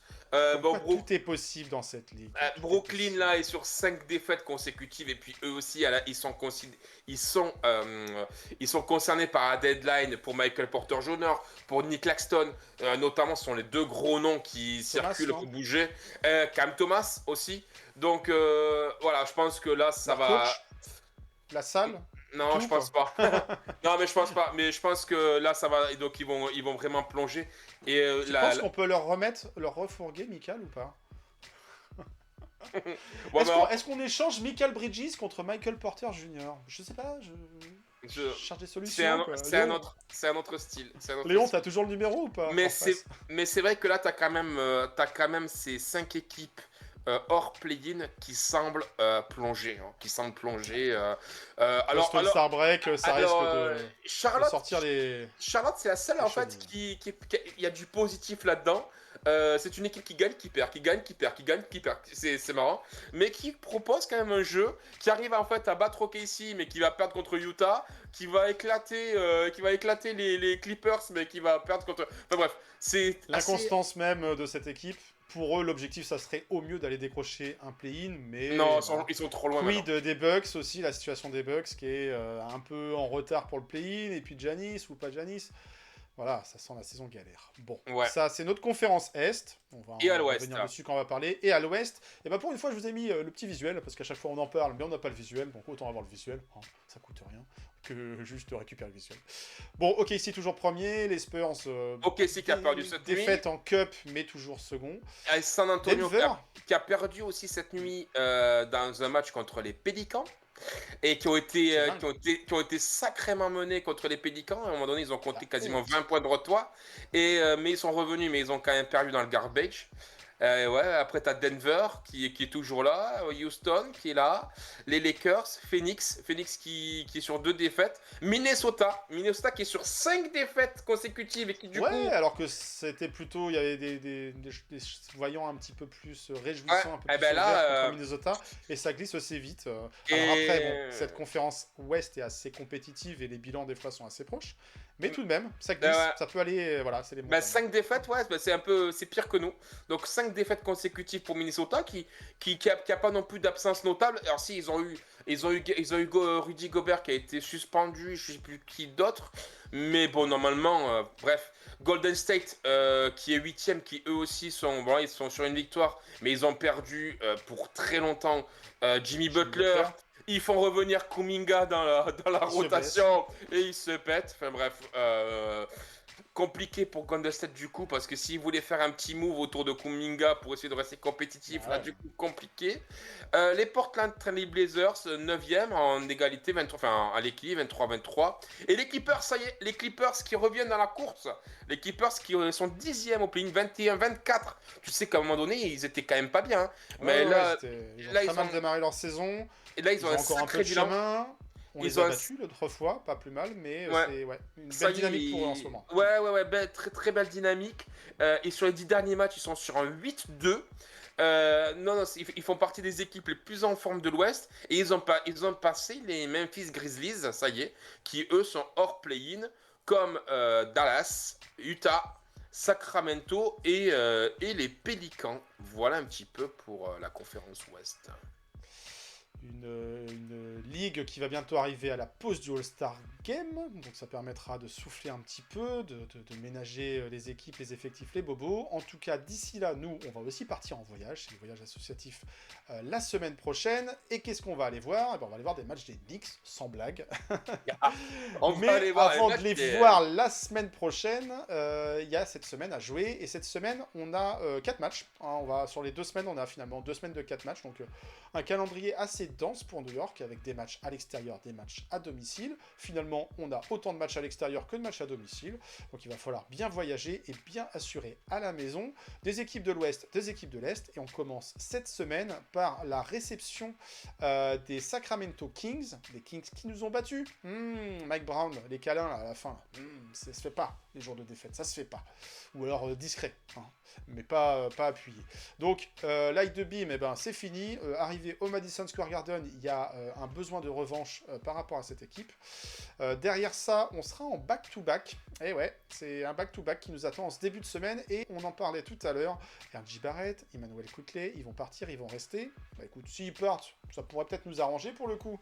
Parce qu'on les joue chez eux, à Toronto, dans la nuit de... mercredi à jeudi. Voilà, on a 2 matchs en 2 jours, un back-to-back, et puis là, déplacement là où il fait très très froid. Est-ce que les avions pourront voler ? On l'espère. Mais au Canada, ils sont habitués à des températures plus qu'hivernales. Un match important, puisque on l'a dit, on le répète, les Raptors nous sont passés devant. Donc il serait de bon ton d'essayer de rééquilibrer le bilan et de se repositionner dans cette conférence Est. Après ce déplacement à Toronto, ça sera 2 matchs à la maison, 2 matchs face à des équipes de l'Ouest. Ça sera donc une semaine plutôt teintée Ouest, en dehors des Raptors, puisqu'on aura d'abord les Portland Trail Blazers dans la nuit de vendredi à samedi, et dans la nuit de dimanche à lundi, la réception des Los Angeles Lakers. Ça, c'est la première semaine. Et la deuxième semaine, va commencer par quoi ? Par notre voyage, par notre déplacement, où ça ? À Washington, la Maison Blanche qui est sous la neige. la Maison Blanche, qui, même si la neige va fondre, va rester blanche. On n'y va pas pour Donald, on le dit, on le répète, on y va pour supporter les Knicks. Maison Blanche Faire un peu de tourisme, qui est sous pression. sous pression pour plein d'aspects, et on évitera de s'étendre dessus aujourd'hui. En tout cas, les Knicks auront un déplacement à faire à la Capital One Arena. Ça nous permettra de découvrir cette salle, de vous faire un petit peu d'inside. On verra qui s'échauffe ou pas. On va approcher de plus en plus de la trade Elle est deadline, fun, puisque elle ça est fun sera cette équipe. Elle est fun. le 2 février. Vous allez vous régaler, je pense. Si l'équipe est au complet, elle est fun cette équipe des À vrai Wizards. dire, un match NBA, il y a à voir en live, il n'y a pas de mauvaise affiche. Donc, voilà. Ouais. Ça restera une affiche importante. On espère que les Knicks démarreront bien la semaine. C'est un mini road trip pour eux et c'est surtout un back-to-back, puisque derrière, ils enchaîneront avec les Denver Nuggets. Tiens. Retour ou pas de Jokic? Ça peut changer des choses, même si en ce moment, Mais les Nuggets jouent Je plutôt crois bien. pas, hein. Je crois que Jokic, il est encore Ça risque annoncé. d'être un peu juste. Il a encore annoncé, parce que je crois que dernièrement, il y a eu une nouvelle sortie et je crois que c'est prolongé, hein, son arrêt. Enfin, son arrêt est prolongé. Ça, Il a envoyé tous les papiers à l'assurance maladie, je crois que son arrêt est prolongé. C'est ça. Hein. c'est ça. Mais bon, à voir si la Sécu valide tout ça. Sinon, il va peut-être le remettre au boulot. On sait jamais. Il sera en tout cas proche d'un retour. Est-ce qu'il sera au retour pour le Madison Square Garden pour affronter les Knicks? En ce moment, son équipe se débrouille pas trop mal. Ça peut changer des choses, en tout cas, d'affronter ou pas Jokic. On verra, affaire à suivre. Mais ça sera dans la nuit en France du mercredi au jeudi. J'essaye de réfléchir parce que pour nous, ce sera réellement le mercredi. Pour les chanceux qui peuvent se déplacer. Et pour finir, après ce back-to-back, un programme plutôt costaud. Déplacement à Détroit, déplacement à Boston. Boston, c'est la KNF Viewing Party. Donc une deuxième semaine aussi costaud. Nuggets, Pistons, Celtics. Ouais. Ça fait une quinzaine avant le All-Star Break, au moment de la trade deadline. S'il y a des gens qui partent... T'affrontes voilà. des équipes qui sont en forme, t'affrontes des équipes qui sont peut-être pas forcément en forme, mais qui ont des joueurs dangereux, t'affrontes des leaders, t'affrontes... c'est compliqué. C'est la période où il va pas falloir se déliter au niveau du groupe. Il va falloir montrer la résilience, la combativité. Va pas falloir chier dans la colle, je te le dis. Ça, je te le dis, surtout dans la neige, parce que c'est plutôt dangereux cette histoire. Chier dans la neige. Voilà, parce que les États-Unis passent une période de froid et les Knicks, on espère que non. Hein. Ouais, c'est Alors, on va peut-être pas faire la review des 8 équipes à ça. rencontrer. C'est complexe, c'est compliqué. On va faire juste la review la preview, des 4 de cette Ouais. semaine. Comment se comportent les Kings en ce moment Alors, les Sacramento Kings, déjà, ils ont une équipe. Alors, Keegan Murray est out, mais Zach LaVine est un day-to-day, mais je pense qu'il sera là. Comment ils sont en ce moment, les Kings? Les Kings, pareil, ils souffrent le chaud et le froid, mais actuellement, ils souffrent plutôt le froid. Après avoir connu une période de 4 victoires consécutives, hein, dont nous, on était au milieu de ces victoires. Là, actuellement, ils sont sur 5 défaites consécutives contre Portland, Miami, Toronto, Cleveland et Détroit. Donc, quasiment que des équipes de l'Est. Prochain match, comme nous, c'est eux. Ils jouent pas entre-temps. Donc, là-dessus, voilà pour les Kings, qui eux aussi sont des gros candidats à des moves, que ce soit DeMar DeRozan, Zach LaVine, Sabonis. Voilà, c'est vraiment les gros noms qui ressortent. On l'avait pas joué Sabonis quand on avait affronté les Kings il y a une semaine et demie là. Ouais. Mais il est de retour à la compétition. À voir. Ouais, il C'est est un de joueur retour. Qui a plutôt réussi aux Knicks dans le sens où on s'est imposé contre Ah, les Kings, Julius, contre il aimait Sabonis. bien. Ah, Julius, il aimait bien le Que ce jouer. soit à hein. l'époque Pacers ou même à l'époque Kings. Donc Ah. voilà, Kat, si tu pouvais nous martyriser ce Domantas, ça serait une bonne idée. Hein. Ça Ouais, serait une bonne bon, idée. pas Et gagné. les Raptors alors? Ensuite, les Raptors, ils sont en forme. Méfiance. C'est l'équipe Les en dinos. forme de cette semaine. Alors, ils ont Colin Murray-Boyles, leur rookie qui marche pas mal, qui est actuellement signalé out, comme Jacob Pöltl et Chucky Hepburn. Alors ça, c'est peut-être plus anecdotique, hein, je connais pas, hein, mais je crois que c'était un mec de G-League. Hein, mais Pöltl... Chucky, ils ont fait des films. Hein. Ils ont fait des films sur Chucky. Ouais, c'est un tueur, il paraît. Il paraît que c'est un tueur dans la peinture. Mais Colin Murray-Boyles et Jacob Pöltl, c'est quand même des joueurs plus importants dans leur rotation. On l'a dit, hein, là ils étaient en road trip. road trip, ils ont perdu contre les Lakers, mais ensuite ils gagnent contre Golden State, ils gagnent contre Sacramento, ils gagnent contre Portland et ils gagnent contre OKC. Et tout ça en road trip. Et ils gagnent à Bravo. OKC. Donc, alors leur prochain match par contre, bah, c'est nous aussi. Ils joueront pas entre temps. Donc, et nous on sera en Donc, back qui to back. proposait, c'est pas une bonne idée, quoi. Et nous on sera en back to back. Donc attention, équipe dangereuse. Cette équipe des dinosaures. Voilà, donc ils joueront et on les jouera en plus, on les jouera là-bas. Donc On les a affrontés un peu plus tôt dans la saison, on les a affrontés en Cup, on les avait battus chez eux en Cup. Ouais. Donc, C'est plus- ouais. c'est plus la même équipe, là on a un Quickly qui est en feu. Donc voilà. Alors ensuite, les portants de Trailblazers. Eux, au niveau de leur infirmerie, ils ont toujours Matty Stiebel qui est out, ils ont Chris Murray qui est out, ils ont Scoot Anderson qui est out, Robert Williams qui est en day-to-day et Denis Avdija qui est en day-to-day. Voilà un petit peu où ça en est. Et au niveau de leur forme, sur les derniers matchs, ils sont quand même plutôt pas mal. C'est-à-dire qu'ils ont une défaite, on en a parlé, Toronto. Mais avant ça, ils avaient gagné Miami, ils avaient gagné Sacramento, ils avaient gagné les Lakers, ils avaient gagné Atlanta. Donc sur leur sur leurs 10 derniers matchs, ils ont 3 défaites, 7 victoires. Et même si on remonte plus, il y a quand même plus de vert que de rouge. Donc non, c'est une équipe qui actuellement se comporte plutôt bien. À noter qu'avant de nous jouer, ils joueront 2 fois eux aussi. Ils joueront Boston et ils joueront Washington. Tout ça à l'extérieur, ils sont en road trip. Donc ils jouent Boston, ils jouent Washington et Et après nous, ils devraient jouer les Nets, non, un truc Et comme ça. non, et tu vois, non, et non. Oh, Et ouais, non. c'est mal fait, ça. Ouais, après ça, ils reçoivent Cleveland. C'est-à-dire qu'il faut un New York-Portland pour recevoir Cleveland. Franchement, ils auraient mieux fait jouer à Cleveland, c'était plus sur la route, mais bon. Donc, Ok. Et les donc voilà, et les Lakers. et les bah, les- Lakers, les Et les, Angelos. les Ouais, Lakers, c'est moins- c'est Comment pas ça Ouais, c'est pas tip top. Bon, eux, ils ont Austin Reeves qui est toujours out. Et Jack Laravia, Ça fait un leur moment, side. hein, déjà, Reeves. Ouais, lui, ouais, il est bien pété. Hein. Mm. Et Jack Laravia, leur serial shooter qui est signalé out. Et eux, au niveau de leur forme sur les derniers matchs, alors ils sont en positif sur les 5 derniers. Mais ils sont pas en positif sur les 10 derniers. Mais dernièrement, donc, ils ont gagné Dallas, mais qui est décimé par les blessures. Ils ont perdu le choc de Los Angeles contre les Clippers. Ils ont Les Clippers, quoi.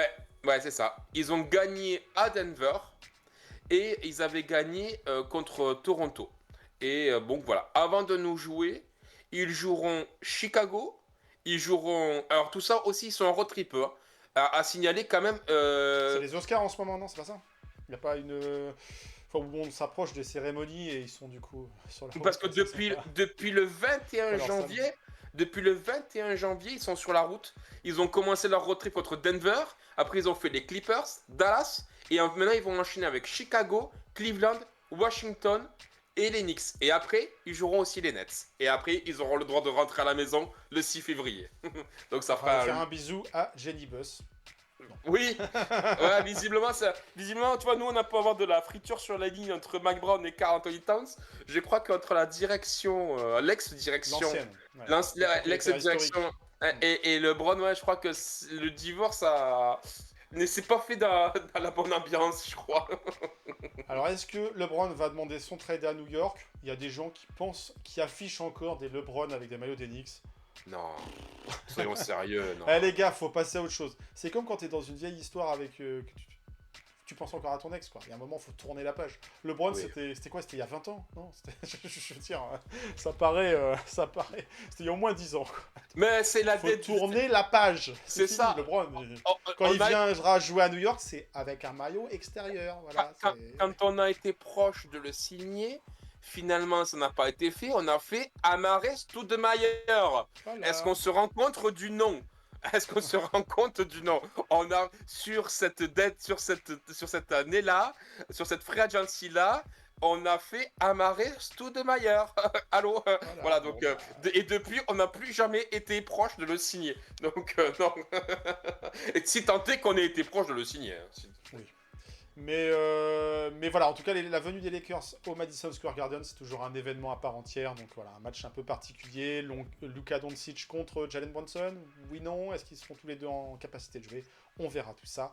Bon, on a fait la preview, pardon, je vais y arriver, sur cette semaine. On va pas s'attarder à faire la preview pour la semaine d'après. Si je te posais la question pour cette semaine, puisque la deuxième semaine, tous les matchs sont immanquables, ceux qu'on va voir, ceux qu'on va faire en déplacement, donc il n'y a rien. Par contre, cette semaine, c'est quoi le match que tu as en plus envie de voir si Les tu dois en Raptors. voir qu'un seul. Raptors. Ok. Les Raptors, ouais, c'est l'équipe en forme. C'est l'équipe qui joue le mieux en ce moment. C'est l'équipe qui est le plus armée pour bien nous embêter. Ouais, non, les Toronto Raptors, pour moi, c'est Ok. c'est le match le plus dangereux. Ok. Eh ben, pas pour moi. Alors peut-être dangereux sportivement, mais celui que je vais plutôt suivre, et encore je suis pas sûr de le suivre parce que ça sera le chemin pour l'aéroport. Mais c'est la venue des Lakers. Peut-être, on sait pas, peut-être, que c'est le dernier match de LeBron au Garden. Peut-être. Alors à moins bien sûr de se retrouver en finale en juin.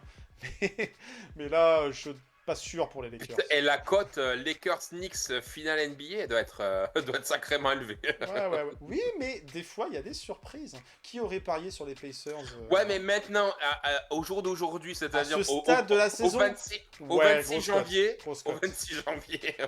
Grosse cote. Si vous voulez vraiment faire un pari qui peut vous rapporter gros, c'est celui-ci. Hein. Mais en tout cas, voilà, ouais, non. Alors, effectivement, le déplacement aux Raptors, ça va être très attendu d'un point de vue sportif. On attend que les Knicks confirment maintenant et une continuité dans la confirmation qu'ils ont pu avoir face aux Sixers. On va parler des pronostics dans quelques instants. Mais ouais, non, les Lakers, c'est toujours une affiche à part. Lucas, qui vient aussi au Garden, c'est spécial. Et puis, c'est pas forcément une équipe qui nous réussit tant que ça. Les Lakers. Malgré qu'ils ne soient pas dans une bonne dynamique, ça sera un match un petit peu à part entière. Je vous parle pas des matchs de la semaine d'après. Ils sont Non, tous bah, immanquables. ouais. Bon, Tous immanquables avec des... il y a quelques matchs de merde au milieu. Je veux dire, bon, le Wizard et les Nuggets, je pense que c'est quand même de la merde. Mais après, sinon. Quel enfoiré. Dit-il. Bah ouais, depuis un canapé, c'est moins... Non, voilà. Alors, notre pronostic, on va le faire que pour cette semaine. On va pas le faire pour la quinzaine. C'est plus compliqué aussi en fonction des trades qui peuvent chambouler des choses dans cette ligue. Est-ce que Giannis va débarquer aux Celtics, aux Pistons, aux Nuggets, aux Wizards? Ça pourrait changer le paysage un peu de la NBA et ça, on ne peut pas encore se projeter. Mais pour cette semaine-ci, 4 matchs. La semaine dernière, tu étais parti sur un 3-0. Je t'ai suivi, j'avais un doute sur Philly. Bon, finalement, c'était Dallas qui Dallas, a tout changé. Je pense que Dallas, c'est rare. Qui avait pronostiqué... Si, parce qu'il y avait beaucoup, quand même. Il y avait beaucoup de bons gros devins qui le savaient qu'on allait se cracher contre Dallas avec leur équipe C. Ouais. Donc, Ces j'allais dire là, on ne les voit jamais en commentaire. On ne les voit jamais. Donc là, pour cette semaine, allez, vas-y, lance-toi. Le pronostic de cette semaine, 4 matchs, 3 à la maison, 1 à l'extérieur qui est à Toronto, un back-to-back, des équipes de l'Ouest, mais une seule équipe de l'Est. Les Knicks, ça représente combien? 3-1. 3-1, ça veut dire Ouais. qu'on perd quelque part. Ouais, On perd ou contre qui? pour moi, on perd après avoir pour moi, on perd contre Toronto là-bas. On gagne contre Sacramento, donc on est sur une série de 3 victoires. On perd contre Toronto, on arrive quand même à gagner à la maison et je ne vois pas en difficulté contre les Lakers. Aussi fort sont-ils avec LeBron, avec machin, mais je ne vois pas en difficulté contre les Lakers. Ok. Eh ben écoute, je vais plus ou moins te suivre. Je dis plus ou moins. 3-1 également pour moi. Je ne vois pas prendre les 4. J'aimerais, hein, ça serait bien.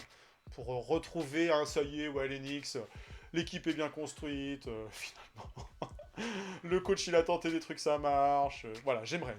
Mais je pense qu'on va en lâcher en route, parce que c'est compliqué. On n'est pas une équipe qui domine, on n'est pas une équipe qui rayonne, on n'est pas une équipe qui a de la constance pour l'instant. Actuellement. C'est tout ce à quoi on aspire, mais voilà, c'est pas certain qu'on arrive à enchaîner les prestations. Et puis, on l'a dit, le coach, s'il nous pose des questions, on s'interroge sur lui, la forme de certains joueurs aussi, des joueurs cadres. Donc voilà, est-ce qu'on va arriver à rayonner sur cette semaine? C'est pas certain. Moi, je pense qu'on va perdre, mais on va perdre à la maison. Je pense qu'on va le prendre, ce back-to-back et ce match à Toronto. Est-ce que les Knicks vont rester concentrés, focus? On s'est déjà fait surprendre ou on s'est fait battre par ces Kings. Donc ça serait de mauvais ton que Mike Brown perde contre toutes ses anciennes équipes, parce qu'il en a fait pas mal en plus. Et il a aussi accessoirement coaché face aux Lakers. Enfin, avec les Lakers. Non, moi je pense qu'on le prend ce back-to-back. Concentré, focus, on enchaîne. Ça serait très bien. Les Blazers, ça va être costaud, mais allez, on les prend. Et moi je pense qu'on perd contre les Lakers. C'est un match spécial, particulier. Je sais pas, je sens là... Ou soit un Doncic game qui nous fait des trucs qu'on n'arrive pas à défendre. La défense des Lakers, c'est vraiment pas ça cette année. Hein. Ouais, mais la nôtre non plus. Donc ouais, mais ça va être un match d'attaque. Notre attaque serait meilleure quand même. Est-ce que j'ai plus confiance dans la capacité de notre attaque? C'est pas notre défense qui me rassure, nous a jamais rassuré pour l'instant.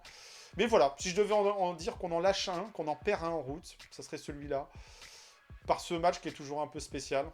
J'espère me tromper. Un 4-0 avant de partir me ravirait. Voilà mon pronostic pour cette semaine. Voilà le tien. On est sur un 3-1 tous les deux. Et ben écoute, si c'est un bilan positif en nombre de victoires-défaites, j'ai envie de dire, c'est... Et on finira ce mois de février, on pourra faire le compte, mois de janvier, pardon.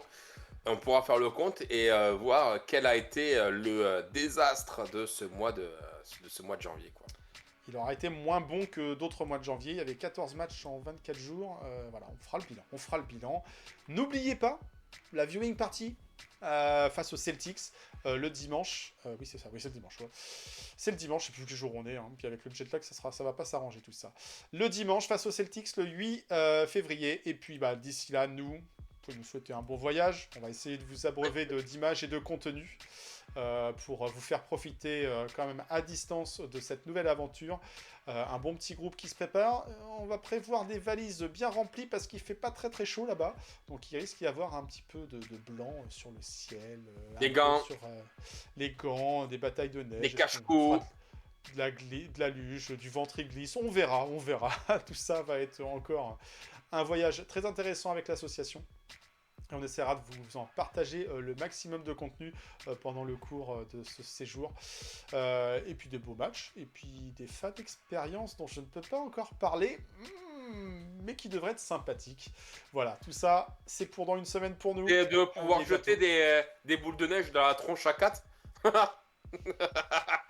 Il faut qu'on se tienne quand même. Mais peut-être que il nous surprendra avec des beaux matchs. On sait pas. On sait pas. Les Knicks sont surprenants cette saison. Il n'y a pas de raison qu'ils ne se surprennent pas. Voilà, c'est tout pour nous pour cet épisode long, mais pour 2 semaines. Vous nous excuserez d'avoir été bavard. On vous donne rendez-vous donc dans 15 jours pour le nouvel épisode 145. Ça sera le 145. Là, c'était le 145. 1h46. Ouais, on est pas mal. Allez, d'ici là, portez-vous bien. Et puis, let's go Knicks. Ciao, ciao. À bientôt, voisin du dessous. Hein, tu penseras à arroser les plantes. Hein. C'est ce que j'allais te dire, quoi. Mets-moi les clés dans la boîte aux lettres, comme ça je les trouverai. Ouais, c'est ça, on fait comme ça. Allez, bonne week-end. Pouah, n'importe quoi. Bonne quinzaine à vous tous. Ciao, ciao.